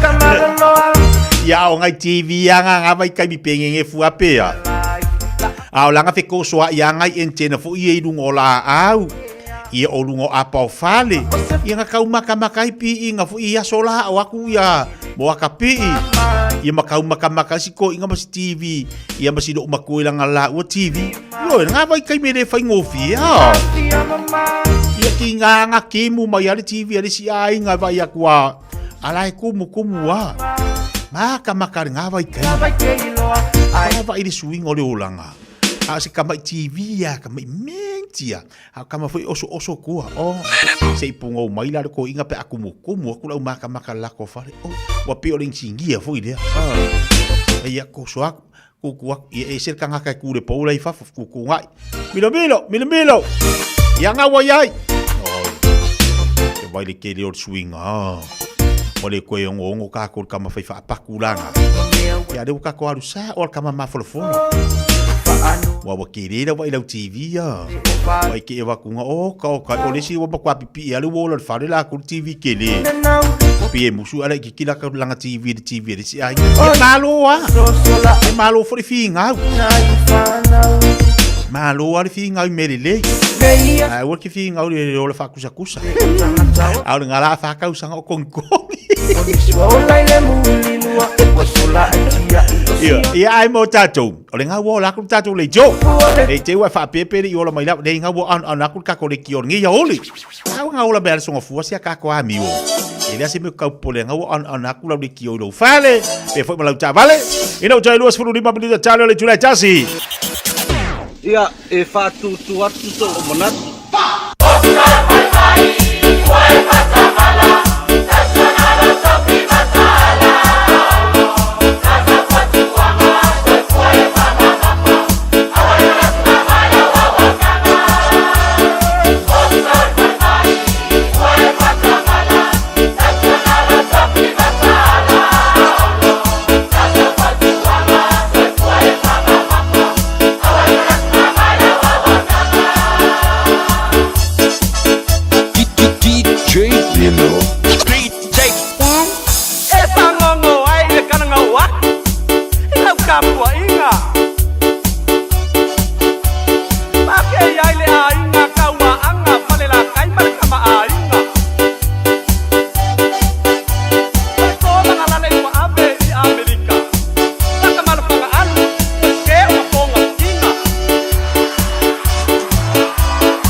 is a huge reminder. Sorry, that was a bit much. This is your big reminder to do that little job of getting your winter immunisations, including flu, booked in now. They're available through bookmyvaccine.nz or your healthcare provider. A whaia lo o iai mi la pisi e se mai I la pisi maasani. Pei o ta ota whaatekunolosi, o ta ota mamafa, maisi. Awa le la foia I le la pisi. Ai tanga I ane I le aucklandcouncil.govt.nz/where it goes. E te sila fia ele no fuangai aweanga iai. Tamaki Turuki, all together Auckland.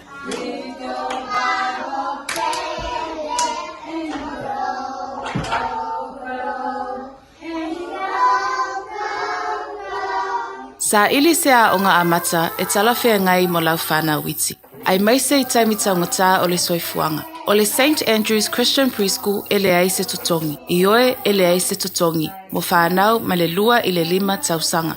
Ta tala I le asonga fua I le aswharaile. Iwa I le taiao anga I le tolu I le afiafi. Vili mai loa le St. Andrew's Preschool I le oiva, lua fituono wha 5 tolu wha. Lua fituono wha 5 tolu wha. Toa tusi se Fulu Valu Station Road o Tahuhu.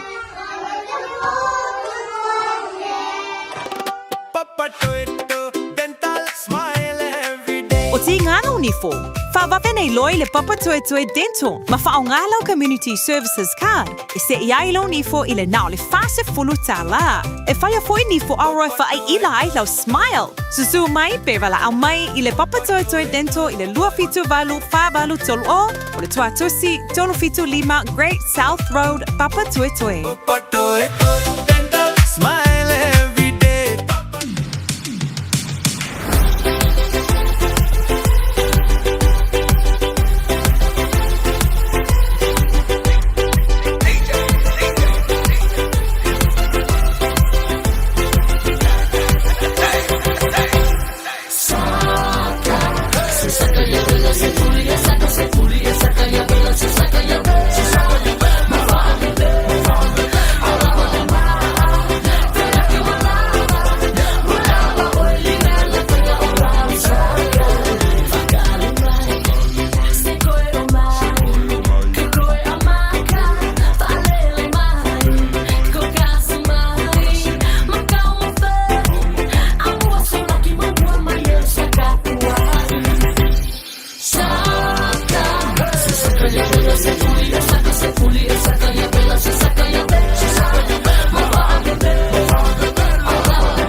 Lu I tau, mō le aso. Ia ola usi tai, ma loto maulalo. Obedience and humility. Tusi mua Peteru, lona mata upu e lima, a o lona foi upu e lima.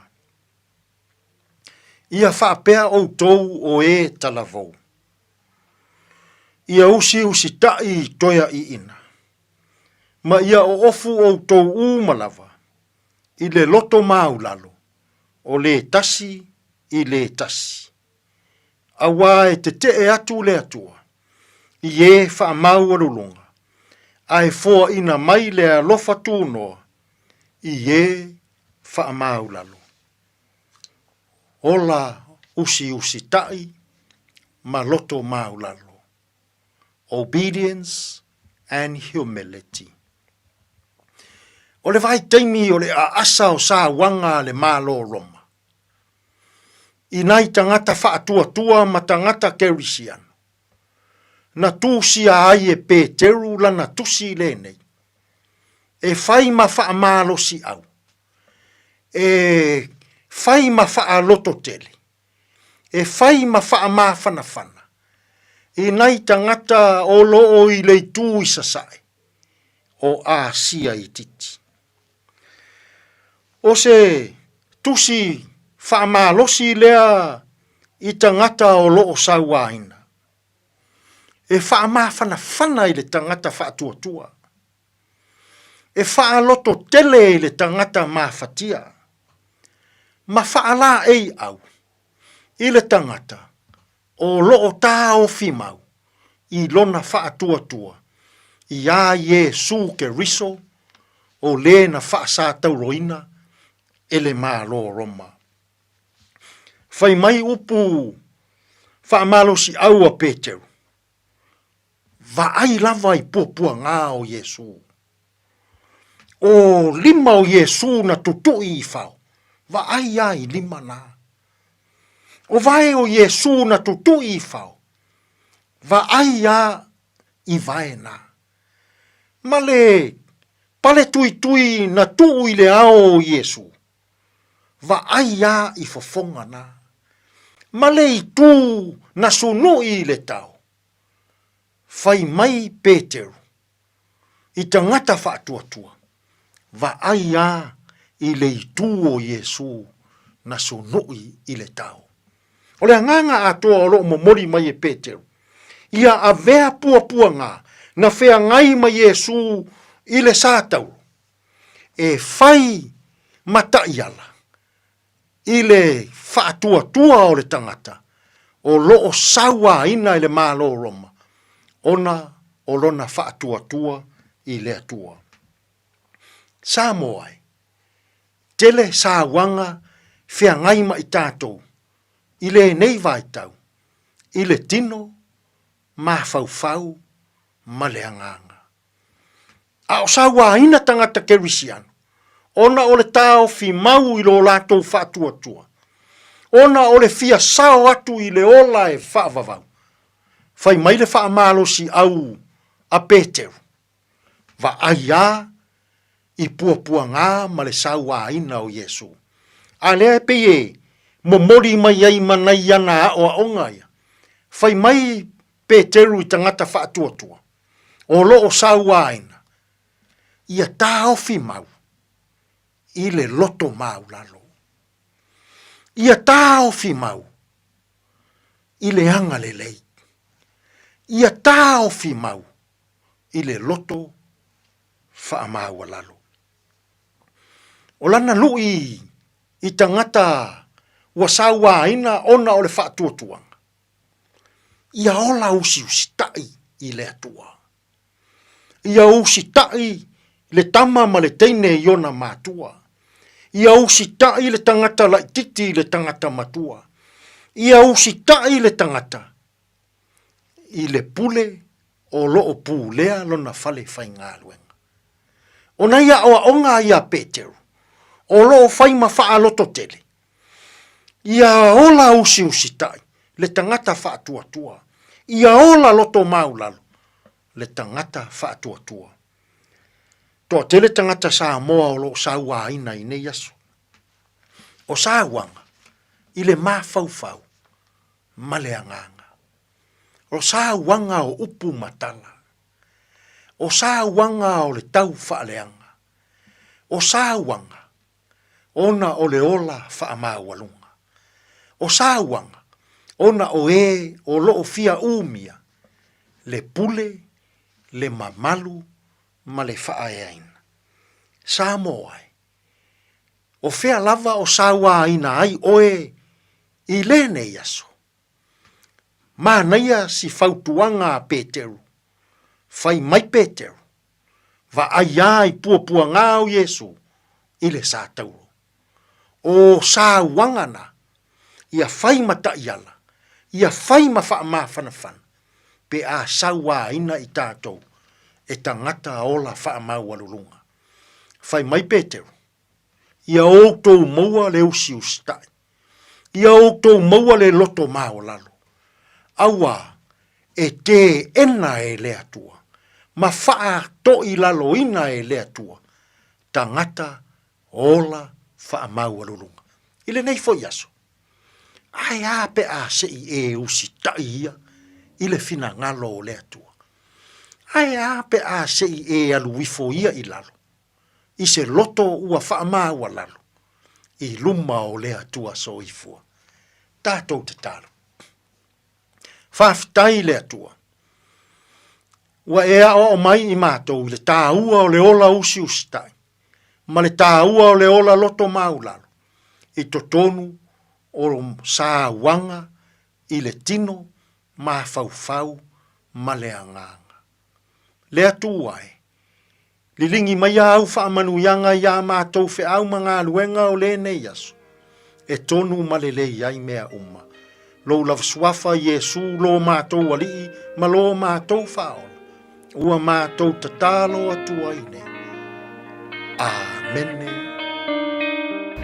Samoa, sa uni lau vi inga.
tau sa ili se Samoa lo ainga.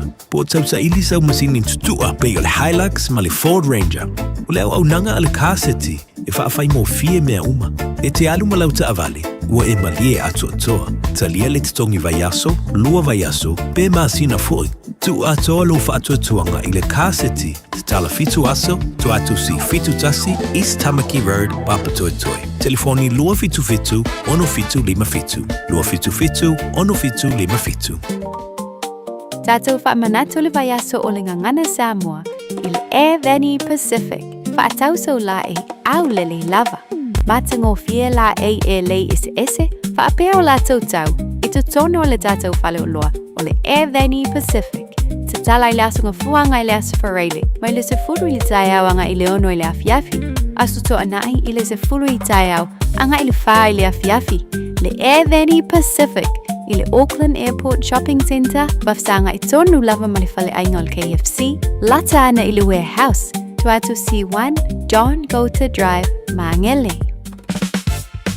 Mō tā penanga o whaamoemoe te tele, whaafisa ta i le Lux Tent Rentals. Maua whale ie, nufoa, lau, stage maisi, veri mai loa star Taj Singh i le olua lua, limatasi o limaiva lua tolu. Olua lua, limatasi o limaiva lua tolu. O e fufu e whaatau ese lo whale, e te manao sta ngate whaalongo ia oi, tau tua mō oi, ma malama i launga ngana. Wala au mai loa le malu mawhatau Bob le malu, i le olua lua, tolu ono o, lima lua iwa fitu. Olua lua, tolu ono o, lima lua iwa fitu. Toi lua me te talo le July tasi, ona wate fo ilo tātu talo fau le ngana Britannia. Pakalaba lui tau ma oi pa le whafonga ma iai, tasi fo tātu pakalaba whare nganga, sue fo ilo whafonga le nefo iaso. I o tau maftanga whale nganga ia mo tātu le lava lau wina mo tātu le aso ma le aso. Walu tātu ola whale nganga mo tātu ola ngā ruru i le atua malona whengalo. Tātu tolu fo le nau fsosani atu le upo le atua mo ohe. Teitu luina o iau tiu te mga ruenga me se fo le tapo inga ne tātu to mamtira matua. Ia le nefo iaso. Ia fsosani at pele nganga o le tua. Whalau tele lana ufola peo nei whaafonga ia i le pokrame o le tau mo oi le nefo ia oli. Toi tali wato le aturi tiu te mawhai wa toi, ia i pele anga leo le atu mwhamuri atu i ngā ruenga, whape fwoi le atu o leo tāpena atu mo ngā ruenga le atu o le uri se pa e fwoi staimi o le Fiafia nei, anga solo at fwoi le atu le au whainga ruenga le sifi po, ia tātu wharangolango pe le li, so sa ni mai, e mai le malosi, e mai fwoi le poto, o le mamlama o le whautauta, e whaatino i aia tātu tiu te mga ruenga. Te whaamalo ati nei ta mamtira matu e mauta malawa, whafte tira le mafta mai, whafte fwoi martapo inga nei yaso, e le tātu nunga lo solo lei, ia mamanuia o tau le lofa ma le anga le lei o le tātu mataisi le langi, whaamalo whaaftai o tō whaivalo filima, o le tāpita po ia fwoi leo ngā ruenga o le whengai ma le malo le tātu atanu. Ma pia fwoi sunga whawhengai ngā whatalo whaatu pia le pokarame ma o tau, lo lava le o le sai, ma lo le pale, o tele la tolo mafuto mai foi Samoa le tatu proklame i lunga Facebook mo lunga le tatu YouTube pe foi tatu tasi olu tasi mo tasi famo e ala o mau mai tatu proklame se volte belo watilo tatu no lava le tula tasi super fafonga tatu telefone ngana Britannia 7 days a week, Radio Samoa streaming live on www.radiosamoa.co.nz.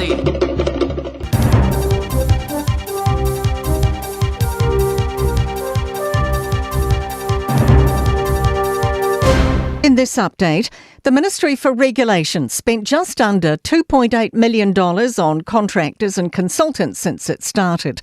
Business Desk reveals the department has 93 staff.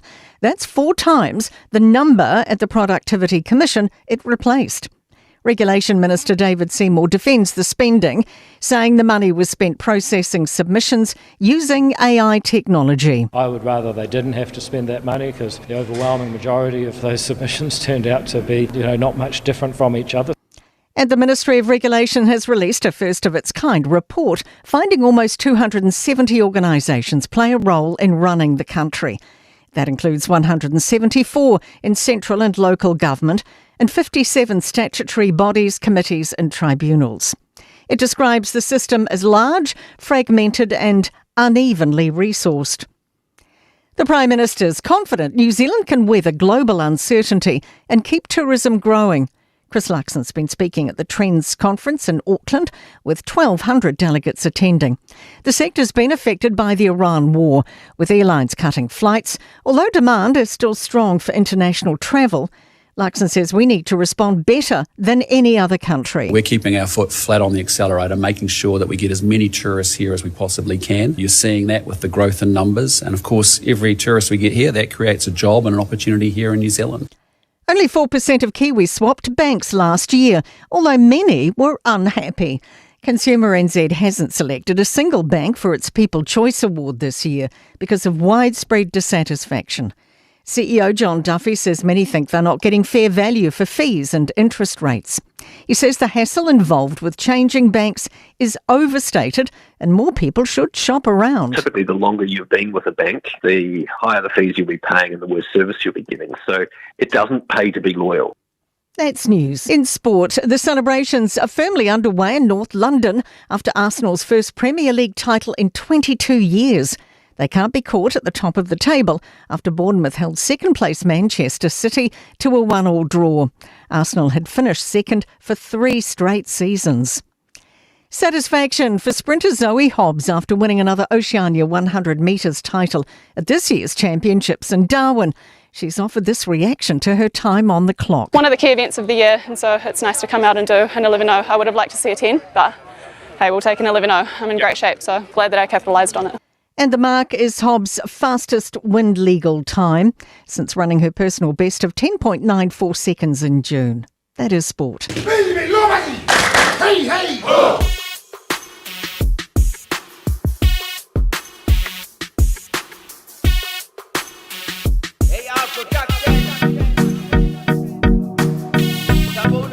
C'est la faille out hey, hey, hey, hey.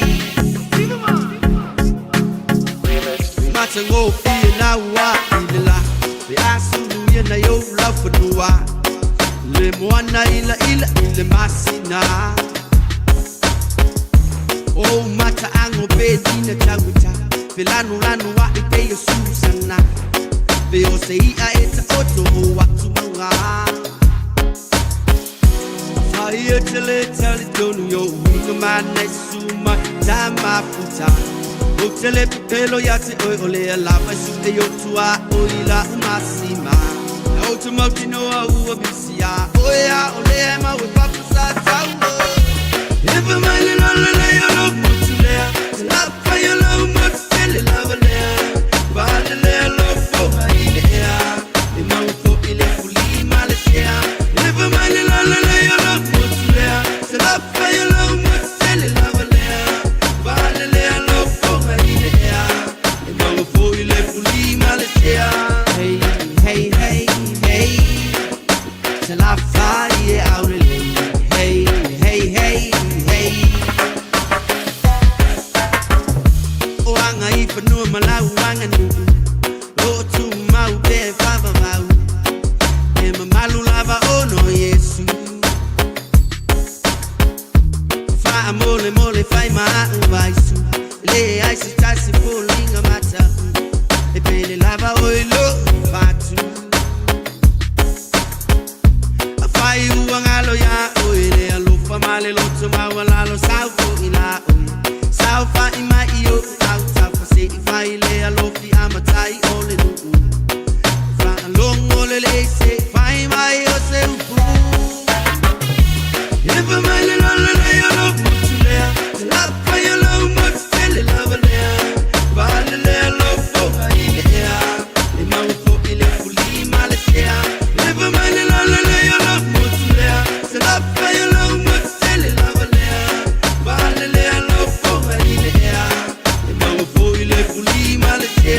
Hey, hey, hey, hey. Till I fire out a hey, hey, hey, hey. Se mofo mai ai lalo, malola mai le kipi, ai ewe ke ka alo, o ka maiki oi mo kele mena kumuli fa alo alo malo mo lalo, ai afai ai esasi, winga lau ka koi fai kui fafu, ai mai o pule o umunga mai kofia i ai le fue marka o polo, o lau lau ngai kosi ai nga mau malai fongo, o malu mau pa ia e fa ame melo mai le loko, ka kupala me fa so, sa kukula fai, fai mer ko o nga fui fa fa sale le anga na ko pule nga wa wa nga no mai pule sale aula vai ko pule malai o fa le nga fulu ma fo fonga nga I fo mo fa mai pule sa fo tinga o lo malai e si mi e fa le lo ku vai singango e ku malo e pule a sa o lo malai fonga o maki ai ku au a solo mai le ku sale nga o kala mala mai ko ka si fa le ko il malai o ka mau a shaka para o sifo ma para o le fa le fa e pule palau I lo malai fongo I veilo a se ua ako kingo le kama ma au le lei sala fai e o enga mo pa io le kala le lei me mika I le loko fai ma sei wa sa fala le lei le mo fai me ma fai la sala fai e au le lei If a man in all the lay on up to there, la fay alone but fell in love there. But the lay love for in the air. The man for il fully malasia. If a man in all the lay on up to there, la fay alone but fell in love there. But the lay love for in the air. The man for il fully malasia. Hey, hey, hey, hey. La fay out the hey, hey, hey, hey.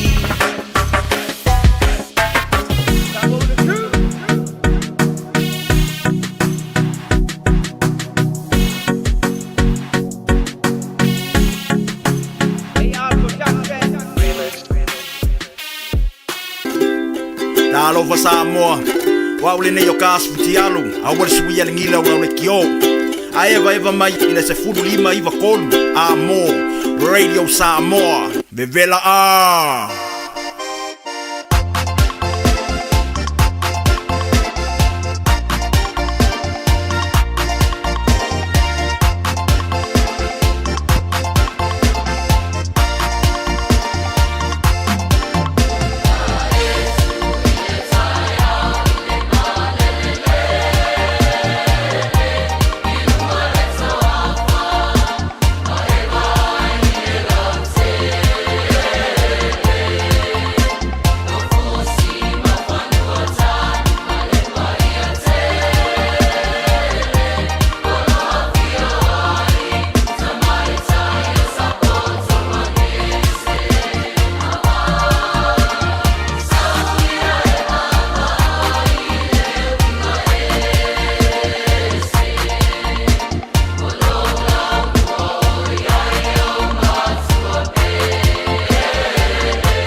Ola fianga lauri pare whafonga mai iai le nei fo i te meloli. Ia na fo whafonga tātu tunu. Ia i tātu telefone ngal Britani pare whafonga mai iai. I lunga tautua pare uranga si whafonga rede Samoa se funma lima i watolu a mo. Tali watu le tātu au nangama tātu tautua. Ila unanga fo ima tautua le City Cans. Le wafata si mai le sunga au ngia mo tātu le nei iauli. Whatala whatu ngia. Malo le usai mai malo fo i lava pare tiutu mga aluanga nei yasu. Ya ile nga fa lo te tia fa ba lo fo se fo blia ila fa tu tanga banantu o le o lo fo le aso tiu te pe fa wa lo si fo nga ba te mo fie ya wala wala te tu ino tanto tu lu fa ta lo fa tu tia il tanto tu lu mo le ya lo e ta pa ko tu pu ba te ma yo le tu lu lo fa fo ta po mai la mo te le nga te le to no sta vale to no fa singa venga ia o fo lo fa tu mia bale Kelenga ya pula o le fatu tua ia o stasi de uso le uma fatasi te mbei tia e fa yo tu ma o tua ia il tu vanga o ia ile o telenga o tapo inga Samoa le nga tele o fa ngalwega le ngalo a fa se au la tu fa no nga bdu ia o lo talo mo tato o lo fa ngalwega ia iso se tanga ngalwega la mo lo itam fa na Samoa tia le nga fa lo Alo va tai via le o lo toe mo le dei felo inga ia bal le foi maftanga mafana le foi te mala se lunga tatu te tu mo por tatu proclame ia le au ngamba te tu siri card te loa o le te le vaenga o ia au ngamba te tu siri card solo o fanga solo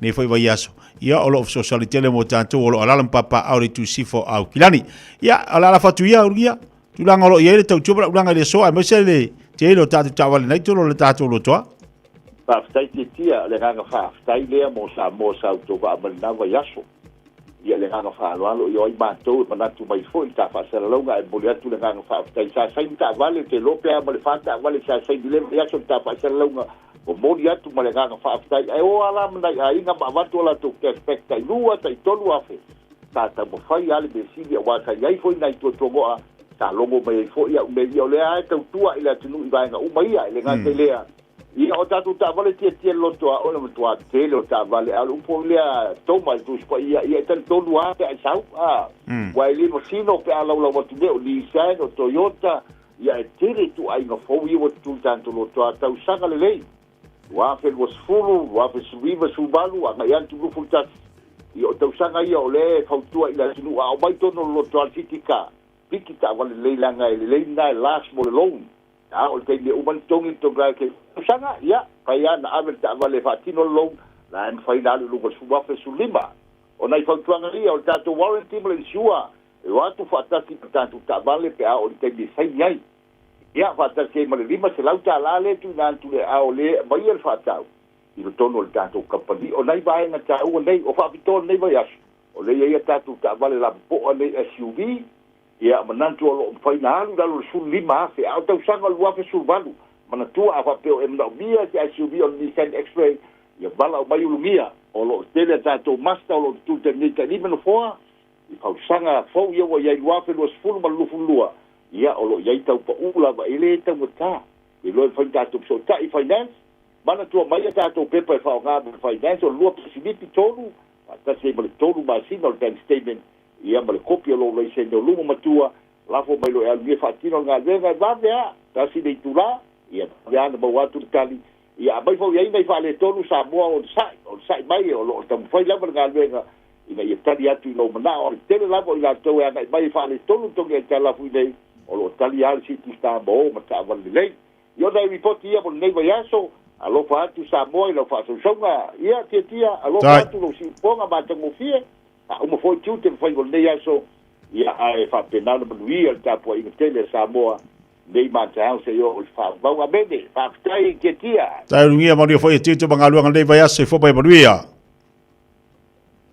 lei ole tatu bananga da ale sunga ya rungia a pida penato ole City Council mali tu sifo kilani wala wale telefono o iva lua tasilima valu iva lu fitu o iva lua tasilima valu iva lu fitu pole o lua tasi over valu fitu lua fitu lua o lua tasi over valu fitu lua fitu lua telefoni na tebo ia le sunga rungia malato unanga mtauto mo tanto o se balte belwati se football e 1 minuto lo te nei ia le tu la tasi o le totelo tato le o lo mafuto bai lunga la tele lewa mana manga luenga fatalo fatua ila usolo mafuto bai nine of so malo lava fa malosi malo fo sai whaalongolongo mai lunga lātu ta vale, whaafitele mafta mai, tauta ruati mauta malawa, whai le mula ia. Whai le mula ia o lo sale anga ia tu le whale na umanawa ngā luenga. Ia whape fo ila o le leo whatoa anga i mai e, amatari au ngā luenga i le nei fo iaso. Ia, whai le mu, whai maalia fo ngā luenga penana, tau amatamata le nei auri si pa ifu stemi o le a Fiafia nā nei. Tau tōna ma tātou o leo te ale tu lai tasi. Tātou ia e atu e piki fo nei te maiti mana ia nei wha malosi o loo mamoli mai ale tātou pokalame mtanga luenga leo. Ie, tau ana 10 minute, 10 minute, wale wana e tūtui o, pe awhai tū la foi, o no newa i temi, ua whaia si malulu. E longo pui ali pēl tātou atunu, uma whanguatu, tau tua nāma tātou, ia awane i tuai tātou e piki nei te maiti. O loo, mai tau ina foi le tūlanga o loo iai le vevesi ma le pisi pe atu ua onga i kolosi. Tau tua nāla ma tātou, e iai ia nei whanau foi o loo tutui le awala, ma lātou fua foi ie. Malato vest, fai loa to yat oil. La wa amata on fai latu ngar wenga. O I doxin, le awala le doxin. E ila kolos I mamoli. E ila le moli na ina le onga na ina yamato doxin. Ia to na fo ila mata to. Le ngai e mu moli, to tu e mana tamaiti. Ma fai ya onga, e fai latu ngar wenga. Ina ia ma fai ona fatino ina masaunga le mu fa na wa onga. O whanau rai tu tūr kolosi, e len tamaiti mātutua, tamaiti. Tau fo ila nāma na ia tātou awe ta vale, ma ia tautua nāma tātou, le sawa whaatulanga ina, e ta tauai ona e pāsia, luma kolosi a whalea onga te tasi. So se whalea onga is kolosi, le naro ia li sawa whaatulanga ina, tu sa uma sawa na ia tātou. Al whamanatu ai al pokalame mo saonga le mu, amana ia nei whanau. Saonga le mu tātou, saonga le mu whanau. O tau o whoina ia amana ia tātou whanau. O lea ua o manatua, I ai tātou mātua, a ona piki tamaiti. E te lea I ale matua. E muli atua I tu tamaiti. E iai la tātou atu o soi I kolosi fo I si vaengo la awala. Na e moa le, ala tau mo atu tamaiti titua, tau tua na, o le whamanatu. O le whamanatu pēr ma le, tu atu ia tātou mātua. A whapete savale e piki lau whanau la onga, o ure leili mo nai tamaiti. A wane I matele tātou, maalu tātou, I luma sawa. Le ngai fulis tamaiti ti mana o e mo e ha.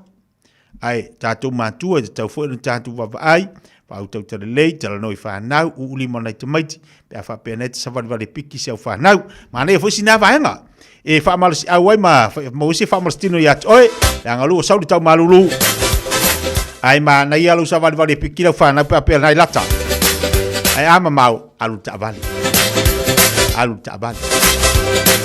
ai a whapeli ma mau whapea ngai la kamai, o kai ka o lo kali savali ngai manga yole le manga ile suru mare la o le puru i pe puru folo ya fu mai la ha ai kal mi fa le puru pan ki mai la e piki mai la bana tau tona mata tau nei tamaiti vai saunga le mu nei fanau pui ai la tau mai lunga awala tele vave ia tau tona sawa fa tuna ina luas fulu minuto tele tula tasi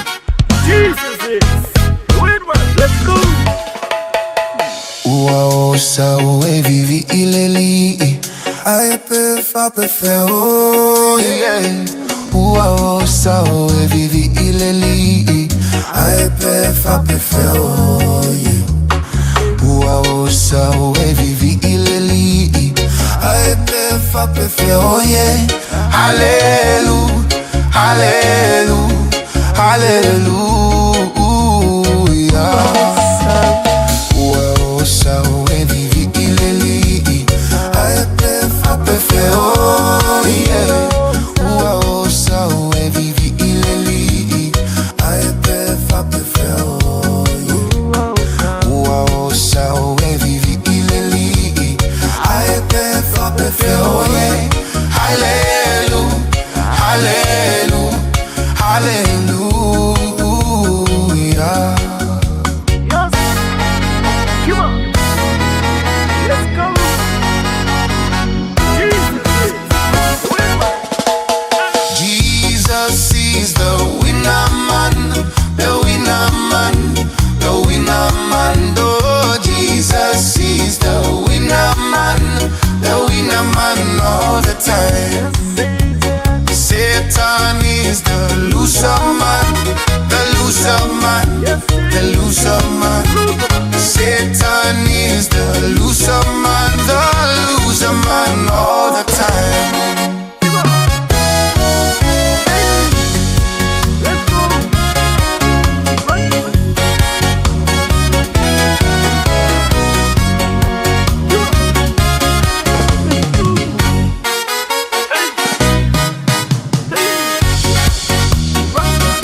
malo. Yes. Manu malo. Oh yes. Oh yeah. Ole manu malo.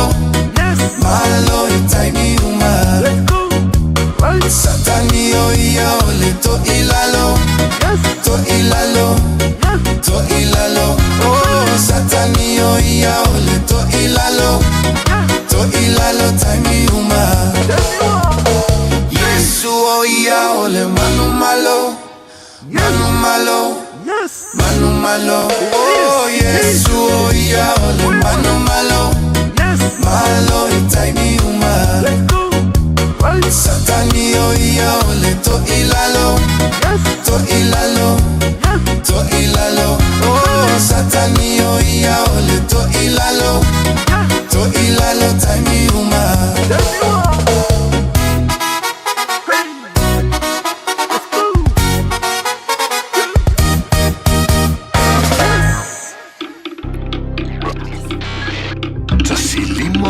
Tolu Amo Radio Samoa. Ooh, it's an ad break. Perfect time to be reminded that winter immunisations, including flu, are available now. Schedule them in at bookmyvaccine.nz or with your healthcare provider. And hey, you might get to tick it off your list before the next ad break. O e sauri malanga I Samoa, maratua loa le moana rentals, o loo whanga salola na whabitoa e luas pasene pea e whaunga ina, so se taavale le masina a tō me, e mawhaiona piki le taavale mai le malaiwa lele I whale olo mawhangali, whapealo tātou ofisa au tui ala fua, pe maboli atu fo I le whanatali malo o loo e whamautu ai, ai ngā whabitoa, o loo ia tātou insurance cover te fili mai ai ina nei tupu se whalavelave, ai o loo iai le whamama avenga, maratua o loo iai le tātou account I New Zealand, pe lafo sa fo I le moana rentals, e whaunga ai le Pacific Easy, pe whaunga fo I le credit card, e tutongi ai lo sa. Morisi whamtalanga wala au le Pacific Easy I le ovalu se lau o tasi ono, o numera masani au kilani o le lua fitu ono fitu iwa fitu wha, ma le lua fitu ono fitu iwa walu wha, ma talo sanga I transfer o e I le moana, pe asiasiani e le tātou Facebook o le moana rentals, po le upenga tawha ilangi o le moanarentals.com. Moana Rentals o laupa anga e taitoloina oe a o e malanga asiasi I Samoa. O fia maua sau ta avale po sau piki apu, ai tongi ta iwa yaso, lua va yaso, pe ta imasina, o le sleek cars o le a maua ai le fisosoani. O ta pena le au whainga ruenga a le sleek cars, mo oe malo a inga. Aua e te popole I se mea e tasi, te tala fitu aso, mai le sifulu I le tai au, anga I le afo le ono le afiafi. Tele la alai au kilani I saute, vili mai loa, I le o lua tasi fa, fitu lua selau, po le o lua o, fa lima tasi. O le kawashoa o lau kamufani inisiua e tautua mo oe ma e pele yate oe. O la mātau au nanga ua iai a li matamaitai ua uma o nā o tauina e ngā lulue whaatasi ma so o tau au ma oe ma lau ainga ma so o se whaala putopotonga. Mātou te fitosoani e whautua ina oe ma lau whiliwhilinga tatau I teimi o whaafi tauli. Au nanga e whaatuatua ina mo oe ma lau ainga I so se teimi. Cover Shore, here for you every step of the way. Bread of life sent down from glory. Many things you were on earth, a holy king, a carpenter,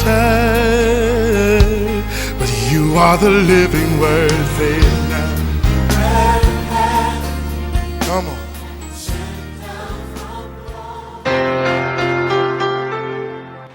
Ta alo falawa tatou tunu ile nei foi vai ngole aso o te fafilo yatu mal tatou por kalame o le areto le ola mo oi o tu si ke nese lo nupta upule lima sefulu lo fai upus fuluiva e ile fa upunga fa pea a Josefa ona fai mai lea o Josefa I ona uso aua ne I utou matata pela o le sui o le tua o le upu mo oi le aso le nei fa pea fa mangalo o uso pe a whaaina oe e le tua.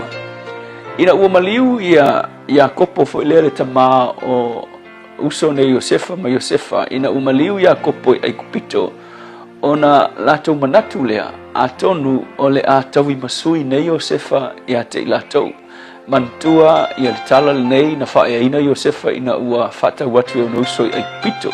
sa lātou wangaleanga ia te ia au lai titi lava Iosefa ina ua whai mitia Iosefa na loto leanga i lātou nei ulava ina lātou whaatau atu i tangata mitiana ma lātou whaatau atu ai tangata mitiana i le nuu leo ai kupito lea na manuia ai Iosefa ina ua maliu lai Iakopo muliane ua move ia le ainga i ai kupito le taima leongi ina ua maliu lai Iakopo whai mai ona fefefe leo le auso ona ua lātou manatu anei e toi manatua Iosefa le mea na lātou whaia ia te ia ma le atau i masui nei la Iosefa ona leo woti lātou tamaha le la iei whaupunga Iosefa whai mai Iosefa ona whai mai leo o Iosefa ia te lātou aua ne iau tau matatau pela o au o le sui o le atua o se upu mana ia te le whai mai le tala Iosefa aua le fefefe o tau pe o te whaia ea le vaenga le atua ini si upu whai mai Iosefa aua tau te fefefe aua ele o se mea ngā ue whai o le tau i masui o le mea ngā le atua e whai o le kau i masui ngā o le atua e whai o le tau i masui mai Iosefa ele sa umea na e whai o le kila ato o le whaamanga longa a Iosefa o lona iloa o le finangalo o le atua nga ia whaamanga lo na uso sa ngaleanga ia te ia ina ua whaaya ina o ia ele atua i ai kupito so o le songa fo i mo oi le aso le nei whapea aua lama nei e whaonga ina lo whaaya ina e te tawi masui ai i o uso po o lo fili whate inga pio tatou pio a ai se te misili o ngā maualalo tatou o langa sa tatou i ai sa tele na lea mana ia oe sa tele ina so ona whai ai oe nisi a ke la ua o mal kemlige ua whaaya inga la oe le atua ua e ngofo mai ngai lungo se ngofo vai vai loa ai ua e manatu o le avanoa la lea o ke makua kaui masui ai lo i o fili ke lo ke fia tau ia te oe le secret nei a wa a lo le secret nei le atua e wha wau e le atua le whaia ina oe ma ai whaila ia Iosefa e le ia vea Iosefa le no foa o le palembia o le malo i saraa ai kupito e koe kaui masui ai o na usoa mi o le angal nei so se le songa le lei fo i mo tatou a whaia ina oe e le atua aua lave ke mangaku o le avangoa lea o lea e koe kaui ai masui mea na whai e tangata ia te oe a ke lole me whai ke manguia ma umi ai ma laspai wha manguianga le atua mo oe o lo tango e wha ngā le avanoa ua whai e inai oe le atua e ke wha manguia ai i tangata sa whai oe mona whini ke lole secret ngai ke lenga leilo e tangata o le kau mawhai e kau i masui i se tangata nā meo leanga i le teine si ti ai o ia e le atua a ke lola e le umia e koe oki e fo oe ale me ke whaia ai manao e last wha manuianga le atua i lo wolanga ma le whaia ina o whaia ina ai oe le atua kango lai wha o ngā le whaia ina la e te wha manuia i o uso mai wha maangalo i o uso ona extend fo i le atua wha manuianga mo oe le atua so seisi lava a oina fo i matou a whai ua e whaia i matou ia wha peo na whaile nei whaia ina ma vanoa ma tute anga lelei tua i e sa feita ia te matou anga lelei ai i o matou fili whaia ono lo swafa Yesu amen.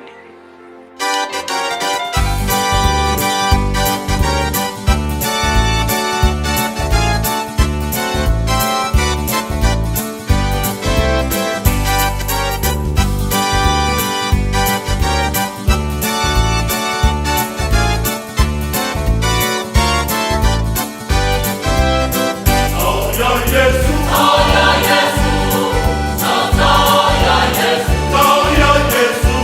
yeah,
kale se me tisi mai male loa mal pese na tatu o ya Yesu no fo nei matatu wa ai le uponafi fa solo mai nei o lo tala no lava le sunga fa fenga me to loto fa mangalo anafi tala no ai le loto tavita ya fa se loto fo se loto mau se loto mama fa mangalo ya la fu te tala no le sunga fa fenga ile so il loto fa mangalo taua yo upu falai au ma upu fa malosi ma le fiong pa ia le to mo tantou lo winga taua tele o tantou loto taua yo le loto o le loto o le ia tau le tangate faila na filifiling ale fo te mai fa manatu mo tantou yo tantou mo loto fa mangalo ngalo yo tantou fili o lava ila tou wa fai ila tou mo tantou fili ai fo ila tu o ita mai o ila tu o faisi misisi meleanga fa mangalo por finga taian tatu ta fe fe upule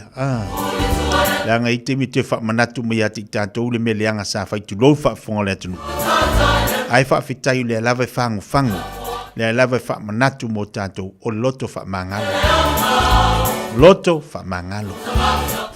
ia moni o tanto loto fa mangalo ai listanga tatu va vai lo le manuia le tu eta pena mo e malu ai ngam tanto uma a moni o tanto lo te fa mangalo listanga tatu tilo lo le manuia le tu eta pena mo tanto listemi ai ale moni o tanto lo te fa mangalo listanga e uma le langal nei o le lava sei ti tanto amen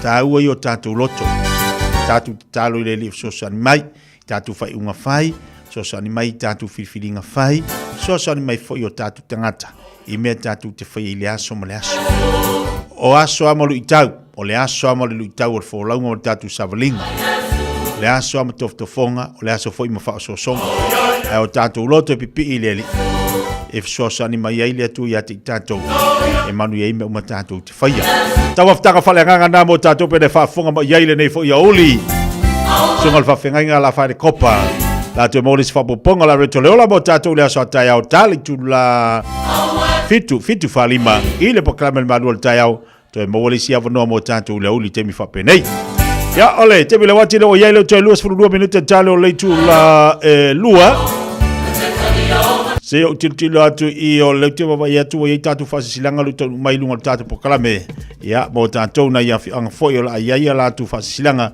tu na mai mo tatu le ne foi taimi o le oli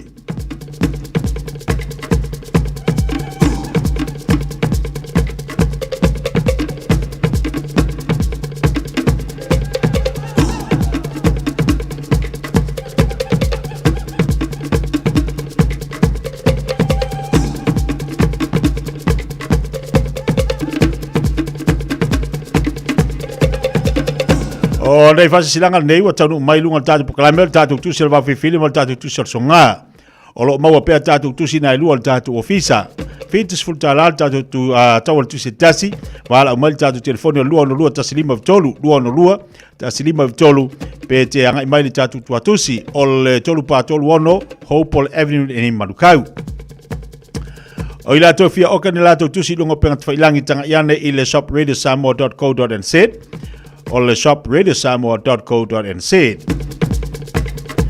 Leisa tatu fasisilanga nei fasilo tonu ile suli uma o alam tama whanau o le afio anga popo e savai o lo alalam papa au kila nei maso se tasi e fia tongi sana maa awa ia le wha moe o le toe whauseina o le malu tapo e le whakasai tono o le tatu nuu o la faia le tatu filo inga le Otara Art Center le aso tolu se furo meru o luono e le tula tasi I le oli angi atu le tula lima le afiafi e mana umialo awai mai tatu soala pule ma whaasoa lima sfurtala le restala mana tua mai sau la fonga awale tau amtaina o le nefu I wha moe ili ava ma le wha alor tele wha moe o le audi atu le na aso ua tupoina tatu filo iai I le lofo le tatu matai Whaftai sei nia le nei whaase silanga, e le whaleutusi ma le laulau al mautanga, alo mtama whanau o puapua. A inga sa alalanga whale se elai le whanga. O te whaase silantu, I le ava ma le whaalalo I suafa matai uma o le ainga sa alalanga I whale se lai le whanga. E fia maua statu whilo inga I le aso tonai le whai unga o le vaiaso la solua tolo me I le tula se furuba le lua I le uli I le lua fituiva I Stamaki Road I Ottawa.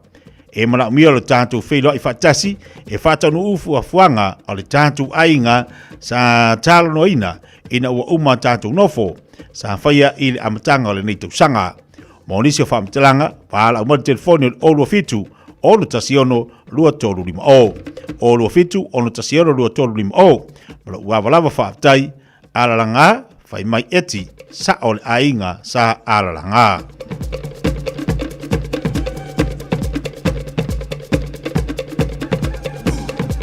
Leisi fase silanga nei alo mtapa whanau sale au mua au kilani. E fase silatu I matafale uma alo mtapa whanau le nei nuu o sale au mua o lo alala mpapa au iso o se tafo au kilani. O la whaia le tatu fontanga I le aso tona I aso lua tolu me I le tuatusi o Tahuhu Rugby Football Club. I le valu Aua Street I o Tahuhu I le tula se football lua angai atu le tula tolu I le afiafi a wafu o fuanga mo le whale aonga o le tātou nuu I Samoa e pei ona iei le tātou I unga whono sa iai I le masino mati. Tonu I le lofa ma le anga leo le tua e taita I atoi lo to se fua ma so mātou o neiola I le aso ua ta uilunga. Wha mole mana tua mai I alau taitai a wale tātou wha marstino I le aso. Moniso wha mtelanga wha so taiane I le whailau tusi I le telefoni o le olua o Fatas tolu tasi fitasi. Olu o fatas tolu tasi fitasi. Faaftai sa inia te telefono ma le laulau. Alo tam whanau a sale au mua I au kilani.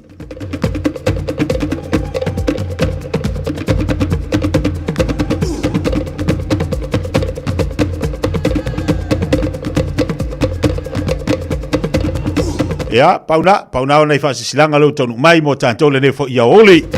Ole nau tu natu nisio tātu whasilanga ina e nofsi le fio fo iniso a fioanga e mese whalaputonga. Mai sa maftanga a fioanga pe ona iei tonu au kila nei ia e tau ona iei alatu fontanga le vaiaso ina ua tani wale tebe le wati leo toi se football fitu minuto na tā leo leitu lailua. Pese pese atu le Pacific Love Wa vole baftu bali tanto wantu no. Famalo teli malo le manlo. Lato tiuti ma fai volo fiangai malato lunga la tele nei fo ya oli. Wa saunga le mu to da fo mo tatu av ta vale. Ya leu te va ye pesi tele ia ta vale ya leo. Sai me tu ya onga mana ya. Lai pisi o atu e pui ia masao ma mo saunga le mu. Mo tanto lunga awala. Awala so na fa sa ina la ta male. Pamaloti so se pesamino tasi ave lori mata la ni fu ya holy brother alo fatu boy maria ngalu ni fu ya so ai basi afta le uma lava ave pasi ave loli ave taxi fai le mule ni ya so patalo fatu so ngala di pula le tantu fla ingole Islandstein barbecue so ya tango mal fatu ya Julie ya basi fo inga senga tapena tuai mole fiafi au ngā se malau kuka manuia tele nei anso.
Ole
Choose your loaf and throw your burnt toast in your food scraps bin instead of the rubbish. Because every scrap counts. Tāmaki Turiki, all together Auckland. O fia maua sau ta vale po sau piki apu. Ai tong i ta i vaiaso, lua vaiaso, pe ta i masina. O le sleek cars o le a maua ai le fsoswani.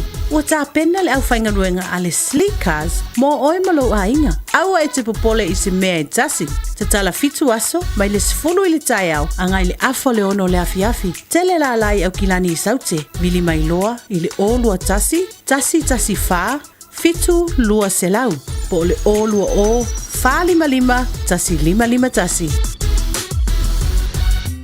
Mo tupe whamomoni Samoa, mana tua loa le Pacific Easy. O loo whaawau pia le taro papitoa nao le lima tala tu tongi pia whaonga aina le Pacific Easy app e whaatino ai au tupe whamomoni mai lau telefoni Fiafia ai. O loo awanofo le taro direct transfer ti posi mai ai au tupe le taro account ma whamali aina fasili lupa le telefoni ma whaatino la foino lau tupe ai na whapitoa. Mo le tutongi no pido le pai, mo li te ngā tupe so se whare tupe Samoa, pe tutongi ni no ngā tupe le numpi wha Samoa Housing Corporation, UTOS, Samoa Land, ma so se au nanga Samoa, o lo ma whaina whaatino o mai tātou au nanga o le Easy Pay. Mo le silifia, o whaasoporia so se wahenga New Zealand i o tātou la, o lo awano fo i o tātou ofisa i o tara mamangele, pe whaonga le Pacific Easy Mobile app, mo le direct transfer, whaasawa i lutaimi, ai sili ato na whaasawa i nau tupe wa taunga tāle penisini. Mo nisi whamtalanga wala au le telefoni o Valselau, o tasi ono, po numero masani au kilani o le lua fitu ono, fitu iwa, fitu wha, ma le lua fitu ono, fitu iwa, baru wha, Pacific Easy, o lau paanga mo tupe wha mo boli Samoa.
Au whanu po while mu oi whaafianga le nei fo ia oli. Mama moli atu oi lau maota ma lau lau ai nau mai au ngā ruenga. Moli fo oi piki lau whanau lea onga le nei aso. O nai musika na le nei fo iaso ma puru mali ai alu ia ma toi fa vela nei mali pukoko ma toi va ai po le asi tau maftanga na nei po se laisa fa popo peta te moe ea i ona autafa peta te moe ea i lata fana pea umanga aile laisa fa popo ma fau ngala sololo ma fau nga fai va valo la sololo ele ia si mesilo na taua o musikale nga afa pe foi le te mafuta mai walata na mana va ma fau po le asi mete alu ma ave le fale wala tautonga le fatari mai momol tamale le finga ruenga e ma fau tinale le fale e ma fau mana va e pe fatau e se kongaki masi tautonga lai le fale e pe tate mana va e fa tau sana fasitang te ile tinai lo tu atu te mana va tu lo le lava e la tu malana pepper chips vai molta male le ia po e fo le tina te alu te fa tau ia la te male fale te ma fau le ase me fa tau masi tautonga le fale te ile te mai lo tu atu malana steak and cheese pie ia malana fangu vai lava le nai tadi ilu walofa ia te ile nei malulu o le solulu ia la walu mako fale tatu felo le asa tai au le lofa mo le anga le tua awale ngalu fa ngol vai aso la sto na imale tatu asa ia bo fo tatu pani popo German bana wali puti la to le sto na wata si imale aso sa i puti o le asa mo tatu pani popo le asa mau amal tatu German pan ya vai langa fa yakwa fa mi fa ka ku ava e wa ai ngaku ava o malo leo ko kusal malo ngi fo Cavalo pesa amigo pa ka se pa ya lo matua abio to bafta ka mo to fa ya fonga mua se manu Francis ane malana po kalame ile ne fo ya oli la se foi inicio la fingal benga lo tapina mai tatu filo le aso ata ya ole talo la voletasi ainga litasi ainga so sani leisi alofa letasi ma fa mangalo yo Filipe o upola retole ola ne yas tatu filo le asa tai lo lofa malanga le tu alofa telatu tia fa mangalo se le vai lo to ona se ngana o le tau tamali i lau fa fonga mal tatu maftang so ifo mai manuia